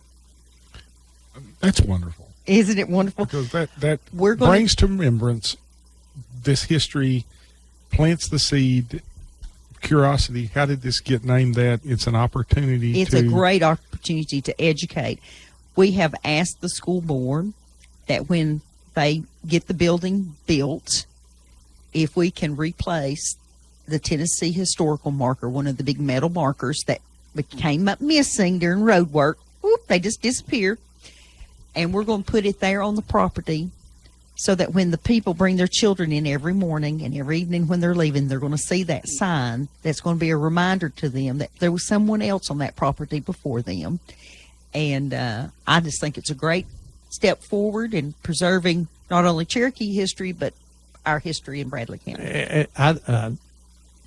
I was really pleased with the fact that, that at one time our schools have always been named after former superintendents of schools. And so they broke tradition in doing this. And Merle Dirksen, one of the school board Merle was members, the leader. was Yep. the leader of that group. And he fought for us. And we were surprised. We thought it would become Candies Creek, spelt the way it is today. But then it became Candies apostrophe S Creek. They wanted the traditional. And then they added the word Cherokee to it too, and I said, that's just unbelievable. And maybe that we think maybe even part of where the school property is may have been some of the fields where they actually grew the crops to feed the school. Mm-hmm. So I think so. That whole area was there. So And when Troy's not familiar with this area, so you have the Candies Creek Mission School, the new Highway 60 that runs through it, the property where the school's going to be, the new elementary school, and then just on the other side of the creek is the Princeton Hills subdivision. That in the center of it is a mound that predates the Cherokees by several hundred years. And then we have, for the folks who are listening, know that you have Free Will Road, and then you have Bigsby Creek and Bigsby Creek Road. Bigsby's were Cherokees that lived in the area. Was it Bigsby's or Bigby? Bigby. Bigby. Bigby. Yeah. Now, Bigsby was one of the Yankees sent down on the Dawes Commission to divide the tribal estate. So the Bigbys would come from they're from Adair County, and I think they'll be tangled up with. I think they had today though. You will see it as Bisbee on the creek. Bixby, But in it the was old the paperwork, Cherokees. it's Bigby. Bigby. Yeah. And So you know how things get changed. But Yes. there's a whole road there that's still named after them, and they were very instrumental in requesting that this school be started. And one of the daughters of the Bigby family married Andrew Taylor, a white man, and he was living on the property where our courthouse and post office is located now. That was selected to be the seat of Bradley County when they opened up. And in recent years, or last year, there were two buildings over the top of Taylor's Spring. And the city of Cleveland was donated a building. They bought a building. They've torn the buildings down. The spring is now open, and you can see it. Still beautiful, clear water. And there's going to be a memorial park built there to recognize the people that, well, I guess their property was taken, but that had lived there prior to the time that it was settled. Andrew Taylor, this was called Taylor's Place, and he may not have been the most scrupulous individual ever lived. And he married into the Bigsby, and I don't know how fair he treated her in the property, and so, but We don't know a lot of things about him, We- but we know he where was he- in court and stuff a lot where he tried to claim he married her and he claimed he had lived on a piece of land with her 2 years prior to their marriage, which was not true. And so they got that reservation and they were kind of uninvited there, and then they took a reservation here. They were on the wagon road, and he had probably like an inn where people it was and we know that he had some big stables for the housing of the horses, and a blacksmith shop and lots of peach trees and stuff, because we found his evaluation. And we were asked what was probably there at the spring, and Deb had some drawings and some things that probably some kind of spring house there. They're going to try to rebuild that, and and we hope, of course, a historical sign will be put there. Or So, some- so once again, a couple of things that Cleveland We're doing trying. right, and then the city of Charleston and the north end of Bradley County. Unbelievable. The National Trail of Tears is the National Park Service has come in, and we actually have signs saying this is mile 0 of the beginning of the Trail of Tears now. I mean, you can go along the trail all over there, and you're 200 miles from Fort Cass or 400 miles. Now we have one that says mile You are 0. in Fort Cass. You are. Finally. So those historical, and that's just huge for this area here. They're going to be. We have a greenway that walks through Cleveland. That greenway is supposed to go all the way into Cleveland, into Charleston, through the area which they will have interpretive signs about the Cherokees in Fort Cass along the Hiwassee River. This is just an unbelievable thing that the Charleston Calhoun Hiwassee Historical Society. I got to get all those names in there. Well, I was just trying. It's Bradley, Charleston, Hiwassee. I was It's- talking to it's the Charleston Calhoun Hiwassee Charleston Historical Calhoun Hiwassee Historical Society. And then we have a Bradley County Historical And we have a Bradley County, but they have really worked hard. The National Park's going to build. They already own a building, and they've been have a little, but they've got almost all the money now to make this a bigger interpretive center. MTSU, Middle Tennessee State University, has helped them there. We've talked with McClung about returning some bodies that were found. Well, remains. They're probably woodland, but bringing that back in here. But Well, they had removed them when the TVA came in, and they lost 13 acres of land on this one farm. Well, instead of reinterring them, they took them to the museum, and they've been up there since the 1930s. And we've said we on think that whoever that is needs to be brought back and put back on the farm. we That's have not my call. We think we have said for many years since we started doing this show is that Charleston, Tennessee, Fort Cass was probably one of the most historical places in the nation. And there's not even a sign marking it. Well, that's been corrected now, and so from there'll be a big brown sign that's going to go up on the interstate saying this is Fort Cass and the starting point of the Trail of Tears. One of the starting trail points. We know one of the big ones, of course. All the orders for the troops to remove the Cherokee and the other troops come from Cleveland or from Charleston, from Fort Cass. It was all there. So this was a very big point there, and there's Lewis Ross's home is there, and we know where a lot of the home. I've been there, and they have the start of a district like Tim McCoy was talking about earlier, a historic district there. They really do. They've got the research. The folks there have done lots of research in the local historical society. And they stood in line for 8 years waiting on the National Park Service. But when the Park Service got here, oh my gosh, what they've done. Because they just confirmed everything that volunteers had. Shirley Lawrence had thought for years. Those ladies down there at Charleston, or at Fort Cass. Right. They said, is it Melissa? Melissa Woody. She said this little lady walked in one day and said, "Are you the person in charge of promoting this area?" I said, "Yes." She said, "Well, I've got to talk to you. You've got to do something about this. Now, you've got all this important historic research. and this has got to be done. And she said, and I sat down, and she told me what to do, and we've been doing it. And that was Shirley Lawrence from Winchester. Shirley Lawrence. And And then now Melissa Darlene said, Goins and Faye. Faye Calloway. I mean, there's been people up there that have just worked. And Spann. Laura Spann and Joe Bryan. I mean, just Darlene Goins.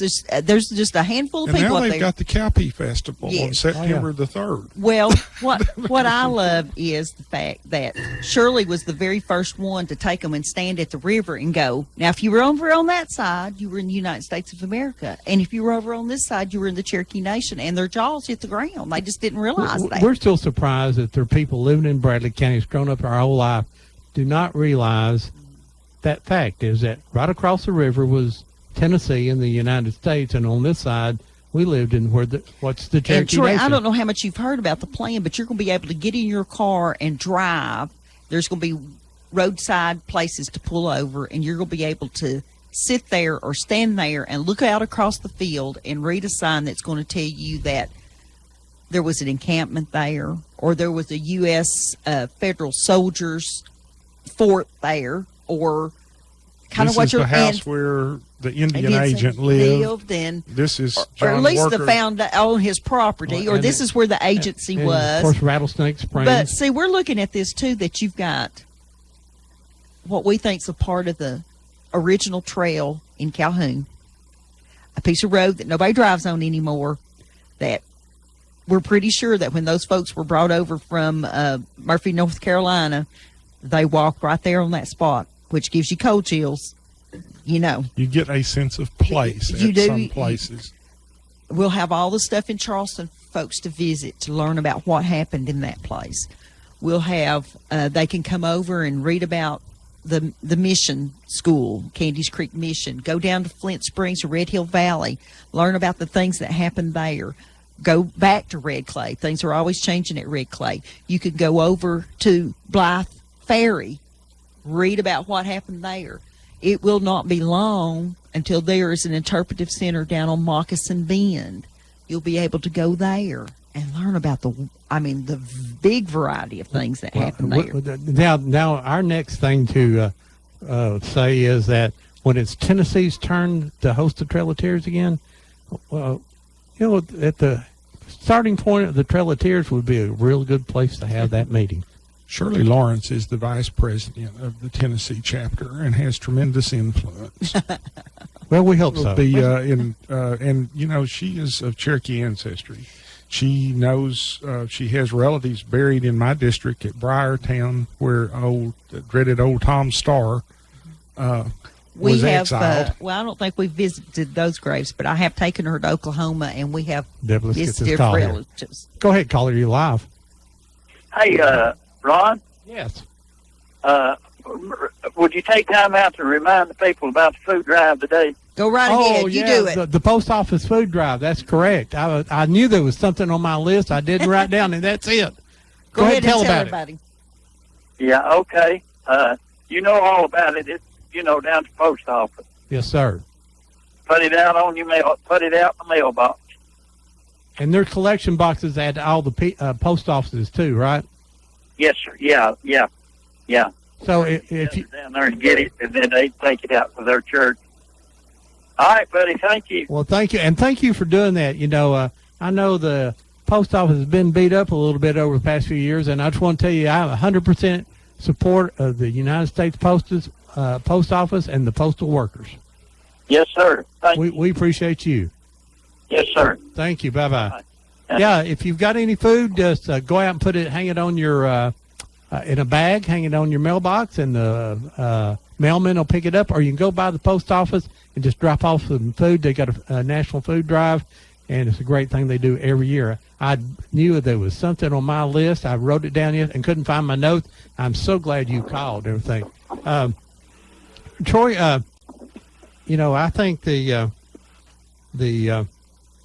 like I say, Charleston just is an amazing thing. And since the National Trail of Tears organization was created when? You helped create this organization. Yeah, the story on that is that the designation of the Trail of Tears route was not a Cherokee initiative. It was Beverly Baker and Alice Murphy up in Hopkinsville, Kentucky. They had a Trail of Tears site. A couple of chiefs passed away there. They got real interested. They had some influence with the congressman who had become a senator, and he got it passed. Designate the Trail of Tears route as one of the official trails in the Park Service, but it was an unfunded mandate. Mm-hmm. They do that, you know. Congress Yes. does that. However, there was a well-placed Cherokee guy in the Park Service.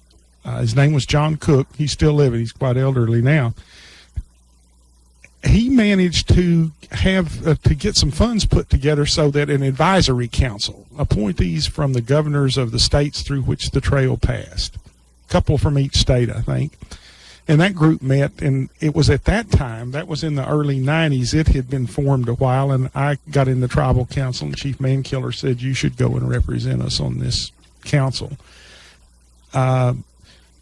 After a little while, we formed a nonprofit because that was a governmental entity, and we couldn't advocate for funding. But if we formed a nonprofit, we could. So the same group who had been appointed there formed this nonprofit, and we began to agitate for some of the Park Service's resources to be put to the Trail of Tears. And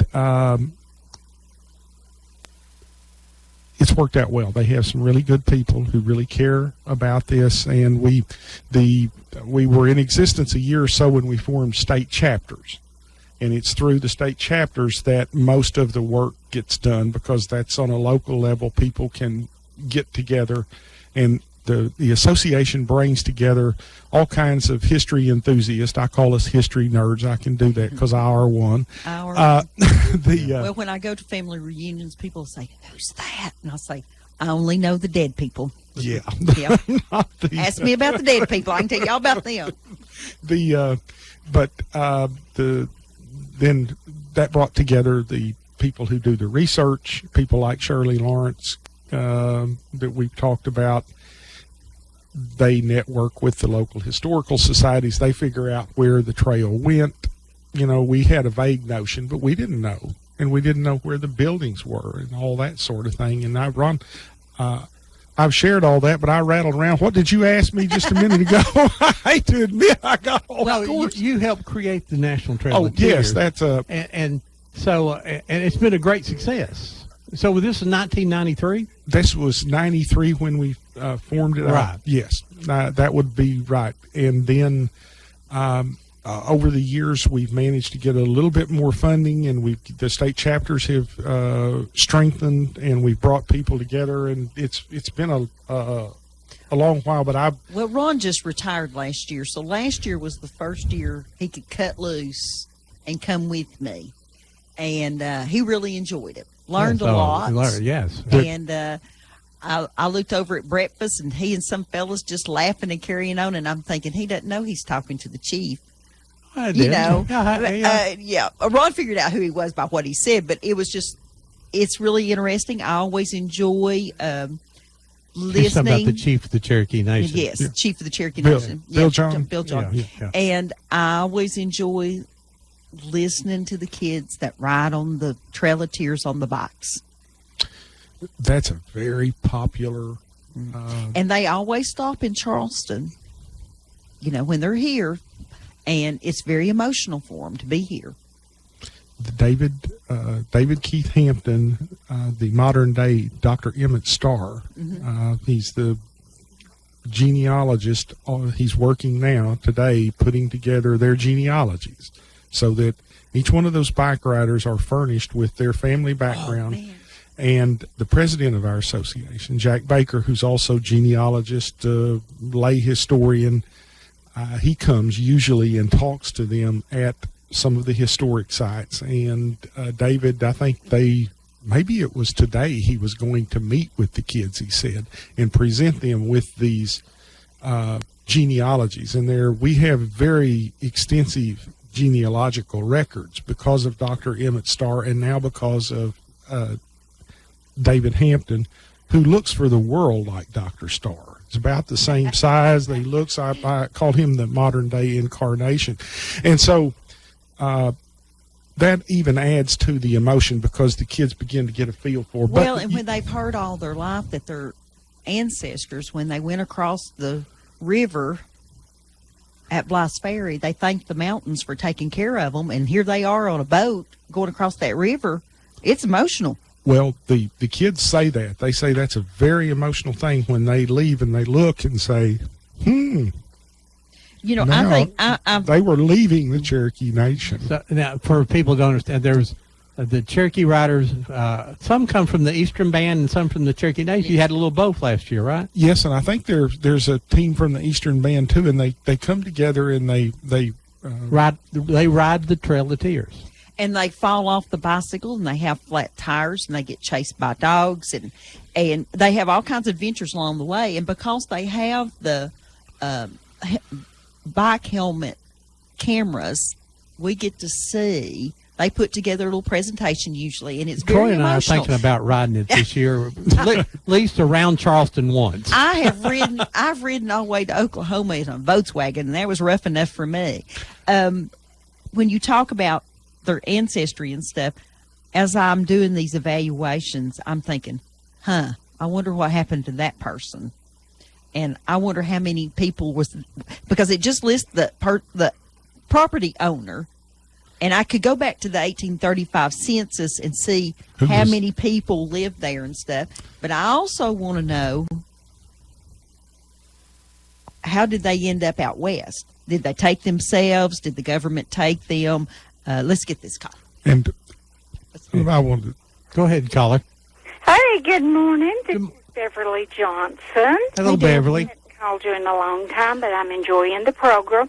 But I just want to tell you this experience. Thursday, I took one of my twin 10-year-old granddaughters, took her to Red Clay.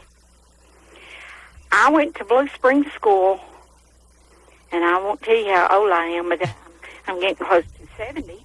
But I went to Blue Springs School years ago.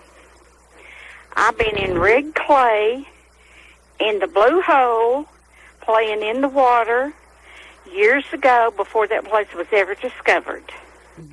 And I know the man that owned the property, all of that in there. He's dead now. But anyway, my little granddaughter was thrilled to death that her mama was teaching her some history. Okay?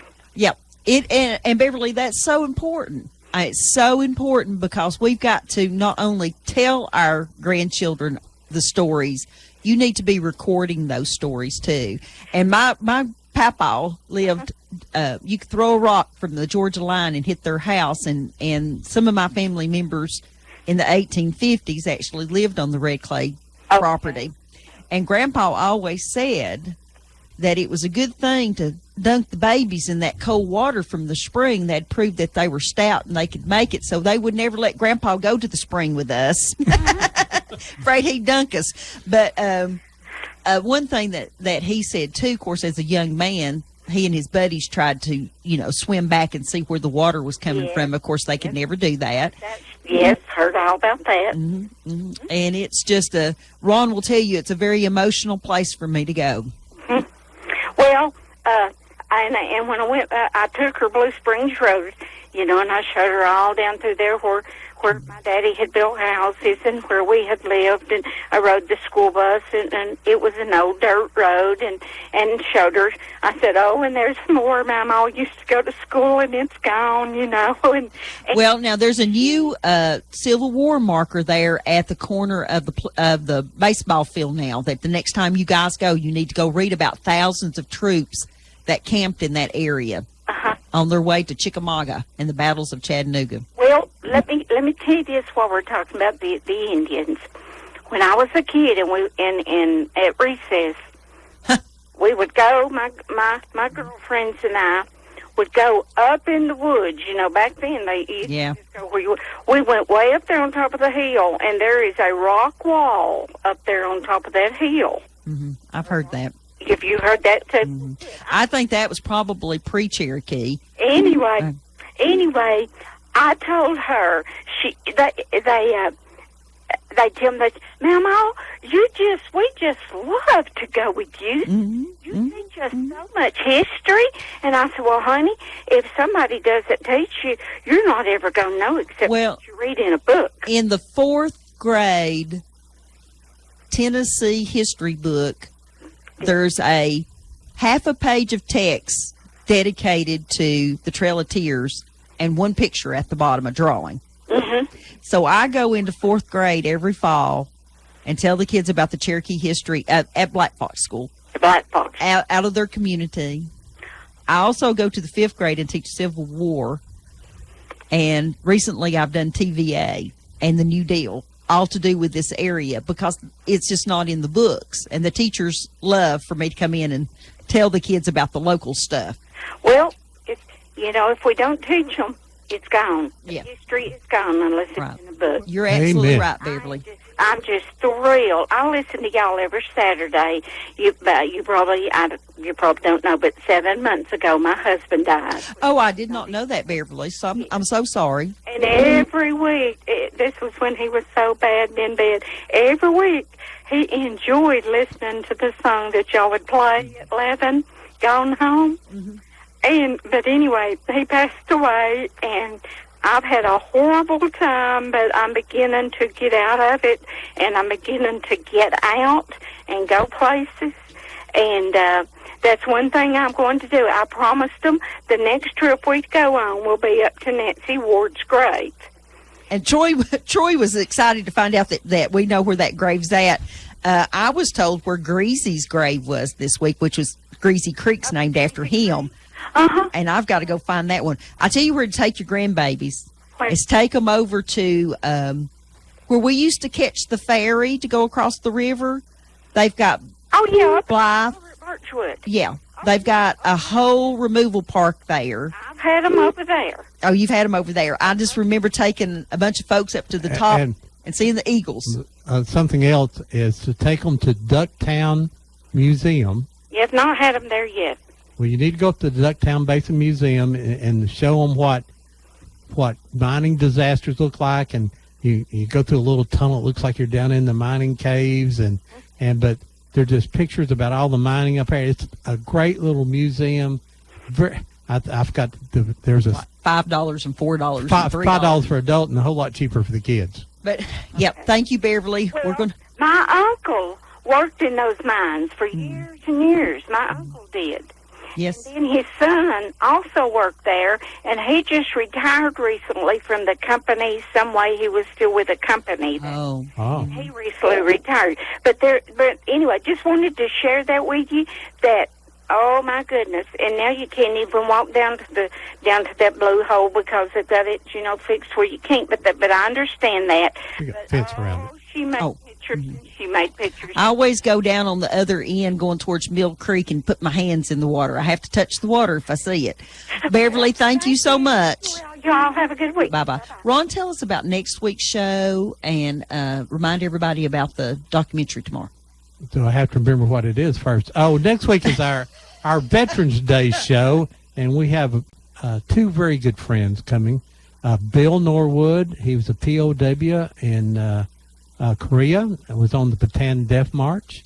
Ron asked him if he'd ever been back there. He said, I was there last night. Jeez. Yeah. That's and hard. we just said. You don't need to say that right here. I get teared up. And then George Allen, who was a World War II veteran. Well into his 90s, and a famous guitarist. Yes. And all the big bands, and he wrote several books on how to do chording too. He was here when I was here last. Was he? Yes. Well, because I listened to the show after I left. They're going to come in. We always try to get veterans in here to do that, and Bill Norwood's stories about and his poems that he wrote while he was in the camps are just unbelievable. It's really great, and we love Bill Norwood and Mr. Allen. So we'll see them next Saturday here. And then the Saturday after that will be the Truett radio reunion. So they're going to be talking about Truett School. Doc Hollywood, the famous and the only, thank God, the only Doc Hollywood will be here. He's stuck in the 70s, Troy. He 70s still wears and 80s. polyester. Disco dances. Disco's the only music ever made, and but he comes in and he will do that, and he's a great historian. I mean, Doc really knows his history.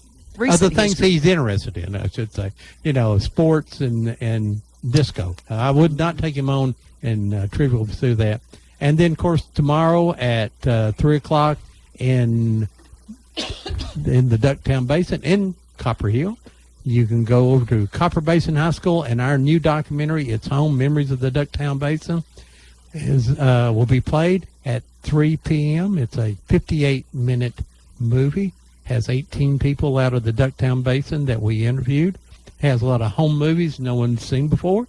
A lot of pictures no one's seen before. Some that you have seen, of course. But original music written by our friend John Cook, who we give away one of his CD. Matter of fact, you'll give away another CD? You got to call in and say OCO, right? OCO. Which means what? Tell them what that means. Hello. Hello. You could ask somebody to call in and say Agiosi. Okay, they can try it. What's that mean? That's a chicken gravy, isn't it? Agiosi. They used to say that about the time it was on tribal councils. Somebody would say, I move Agiosi. That means I'm hungry in Cherokee. Agiosi. Oh, Ron, you need to know Agiosi. I need to remember that. Agiosi. We took Ron to his first Cherokee hog fry in Missouri, and he well, sure I won't enjoyed tell it. story. She tells a story on you about everywhere we go. No, what Yeah, story is that? On him. She says her and I guess it was Shirley. Shirley and they came out. Mildred. And you heard that they were there, and you invited them to lunch. Mm-hmm. And so Deb said, "Oh, great, we're going to go get some Cherokee fried bread and some Cherokee dumplings." No. You know what they got? Chinese buffet. Yes. Yeah, that's my friend Shirley. She just went back to China to see her dad for his 90th birthday. And it was very good. So- It was, but we just She's thought a it was great funny. cook. Deb tells that story on. Hey, go ahead there. You're live on Old Town Cleveland. Oh, I'm too sorry. late. Are you there? Nope. Try it again there. If you're trying to say Agiosi. Agiosi. I can remember that. Agiosi. Now, I wanted to mention that we were talking about disco. Marty Parsons from the Dustin Gunsmoke brand, a proud citizen of the Cherokee Nation from Braggs, Oklahoma. Dustin Gunsmoke did original Western swing, and Marty had a great song called "If You Want a Disco, Disco Somewheres Else." Well, maybe Doc Hollywood's listening to us, and he'll try to You find know that what song. we didn't get to today? What's that? Samuel Houston. Well, we got 10 minutes. We're going to talk about that real quick. One other thing is, history is important. We talk about that every week. Take your kids out to a museum or go out to the Red Clay State Park. Go up to Charleston to they're beautiful places. And the little museum up in Charleston is free. And even if you go to the national park, go and find out how the national park was built. Mm-hmm. According to which national park. Of course, we're here in the Great Smoky Mountains. There's great stories and about the people that moved out of the Caves Cove area, Mm-hmm. which a lot of them live right here in Bradley County now. It seems like they moved out. My relatives moved from the Great Smoky Mountains in Townsend to Tinga, Georgia. Mm-hmm. I'll never forget that. We crossed the line down there. Let's get this call. Good morning. You're live on Old Town Cleveland. Agiosi. Agiosi. All right. What is it? Getting close, isn't it? Who is this? Yeah, it's getting close to my Agiosi time. I want to tell you, I'm about ready to get. Who is this? Stan Beaver. Stan Beaver. Well, you got a CD of John Cook, his original songs, including our theme song, Old Town Cleveland. He also wrote our songs. He wrote all of our songs for all of our documentaries. He wrote It's a Dirt Track Life, and which has nearly 100,000 hits on YouTube, which is big for little country boys here. This is Stan Beaver, who's from the Copper Basin area, right? World famous Stan Beaver. Well, your picture is in the documentary. Oh, really? Yes, it is, sir. But now Stan is in, huh? It didn't break your camera or nothing? No, we didn't have to take it. We already had it.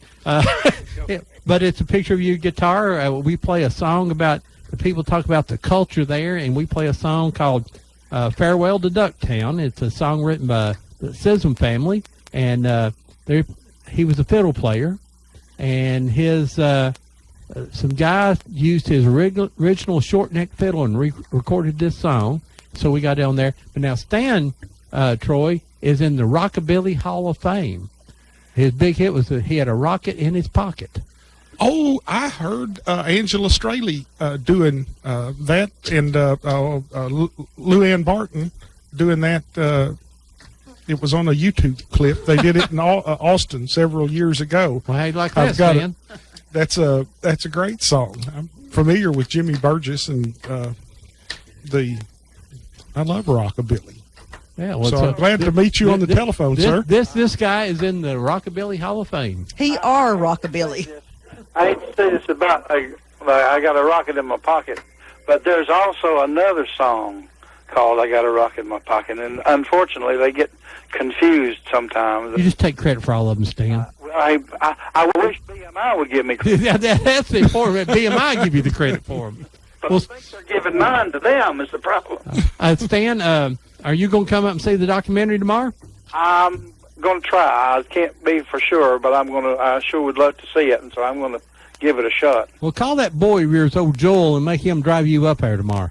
Well, he's playing a show tonight up in Chattanooga, so I don't know you. Well, now he can get up. He can get up by 2:00 and get you there by 3, can he? Well, he might. Well, all right. If he drives, I'm sure it'll be easy for him. Cause Well, Stan, it's good hearing from you. And this thing, while I got you on a couple of questions, if you don't mind. All right. If you got the time. Sure. How would I go about finding how much Cherokee I am? I know I am some. I just need to find out how much. Well, it's kind of hard, Stan. It really is. Do you have any family names that you know back? But just like my grandparents and so forth, about all. But with a name like Beaver, you figure it's probably Indian. Yep. Mm-hmm. And your dad was Leon, right? Your dad was Leon? Right. Okay. I have no idea. I think I'd start out with going to Cherokee or seeing if you could get somebody there to help you. Leon, but you're going to have some names. Leon was from Ducktown.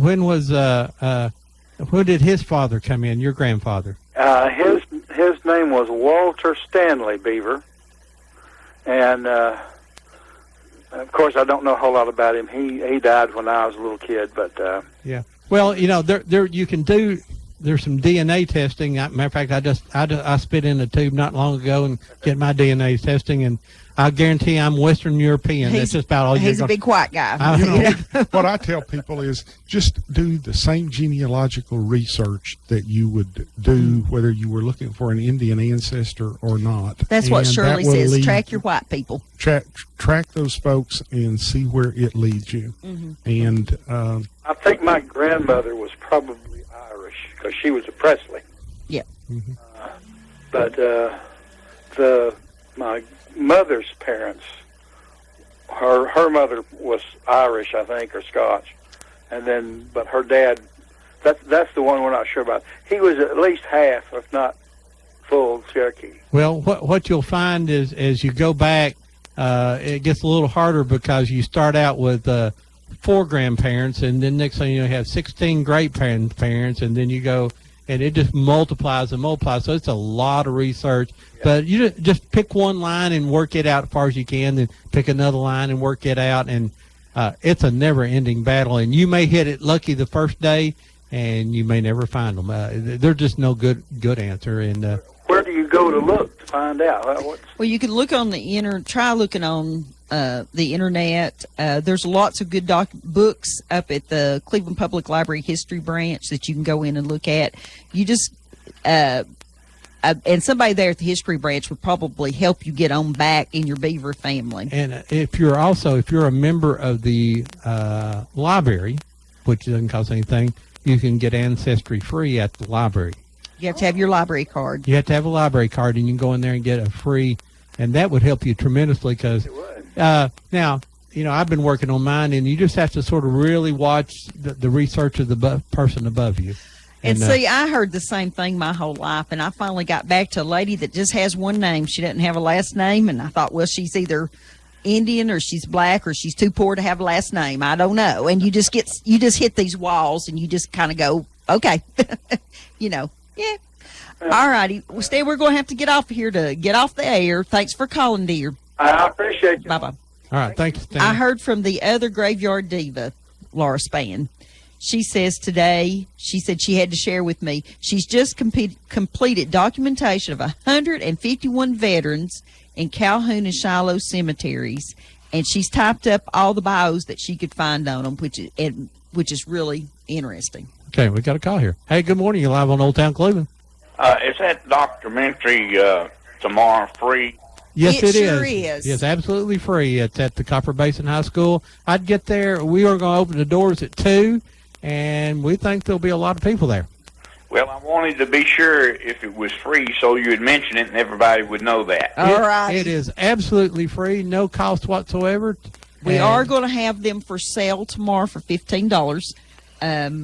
And we do not have an outlet here in Cleveland for them yet. You can pick up one after the document. And we don't have them yet. We don't have them yet. I just sent the guy. Hopefully we'll pick them up today, and we will They're have them still tomorrow. running the presses. But anyway, thank you for mentioning that. Okay. Bye-bye. Thank you. Enjoy the program. Thank you, dear.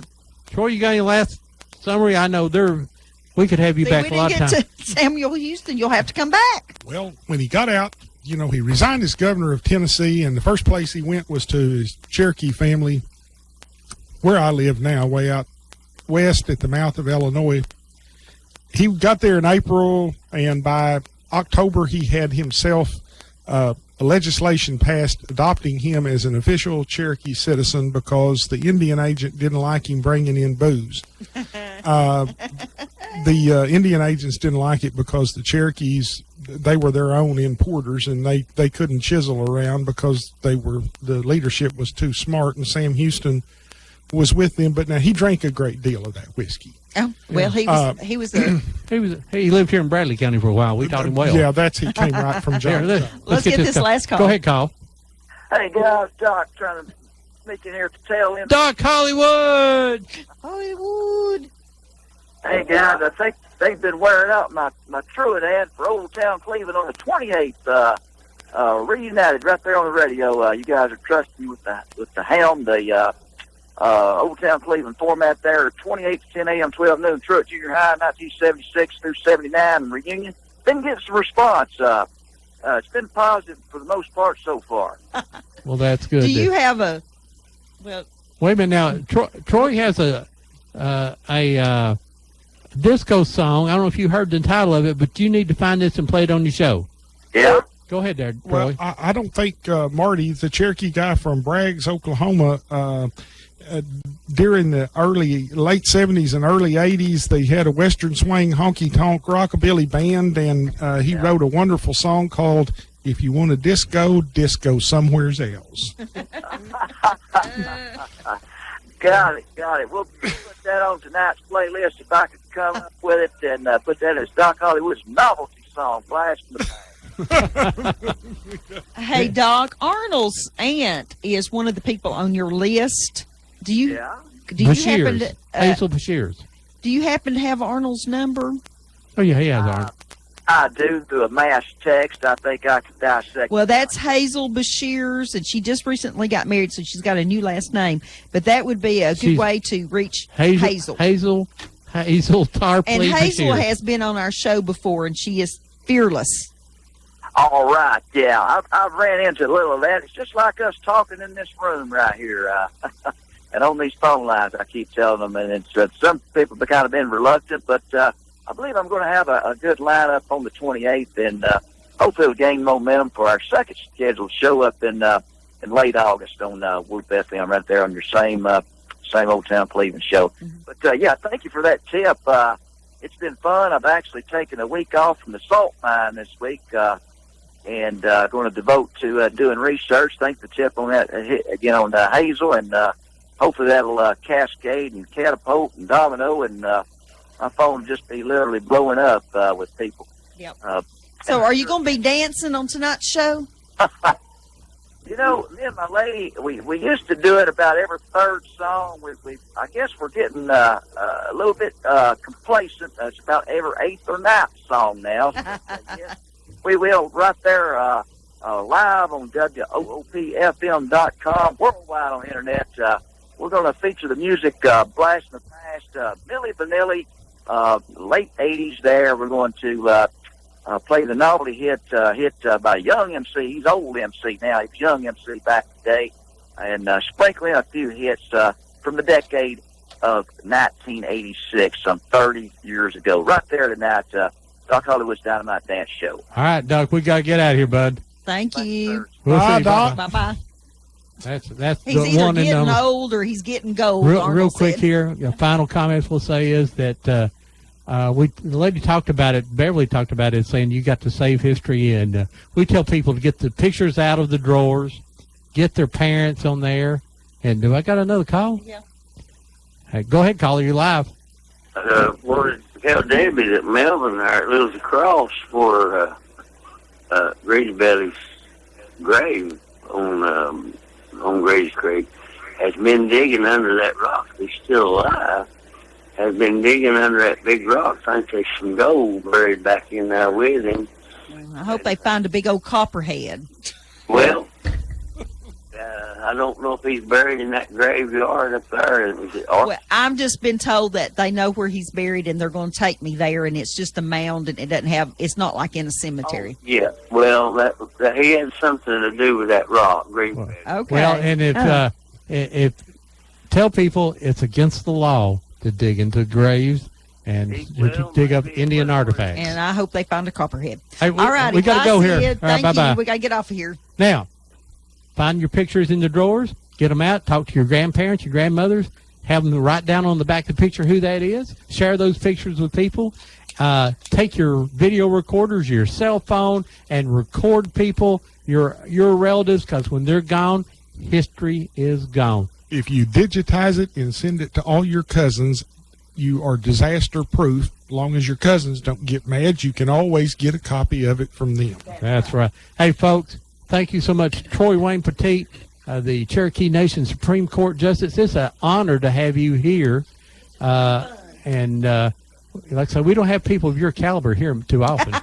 Well, thank you. I guess I'm glad to be here, Ron. I always enjoy coming and visiting. You didn't ask me what level, what caliber gun you was. He came and did a real short show with us one time, and we're so honored to have you back for the whole show. And next time you're coming our way, call us. Maybe in October you might be here earlier before the council starts, right? Yes, The I'll be. conference? I'm pretty frazzled out during that time, but I'm getting the hang of it now. So Well, I'd love to come by. You may during come that here time. and do that, and we can talk about that, and we can talk more about Sam East or anything you want to talk Actually, about. I'm going to be up in Middle Tennessee in late August. And so you're heading to Decatur, Alabama today. I am to sign dedication and to. That's great. Yeah.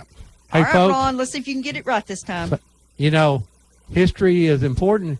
We'll always remember Pearl Harbor, but Will we remember Aunt Pearl? See you guys here next week on Old Town Cleveland. I remember Joe Sears ain't Pearl.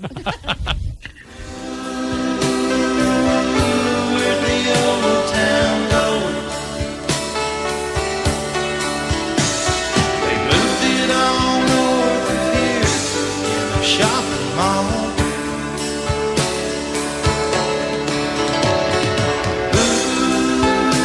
Ooh, where'd the old town go? Did my hometown get old, or just me? Did all my friends get old, or just me? Are they all gonna have to be told, or just me?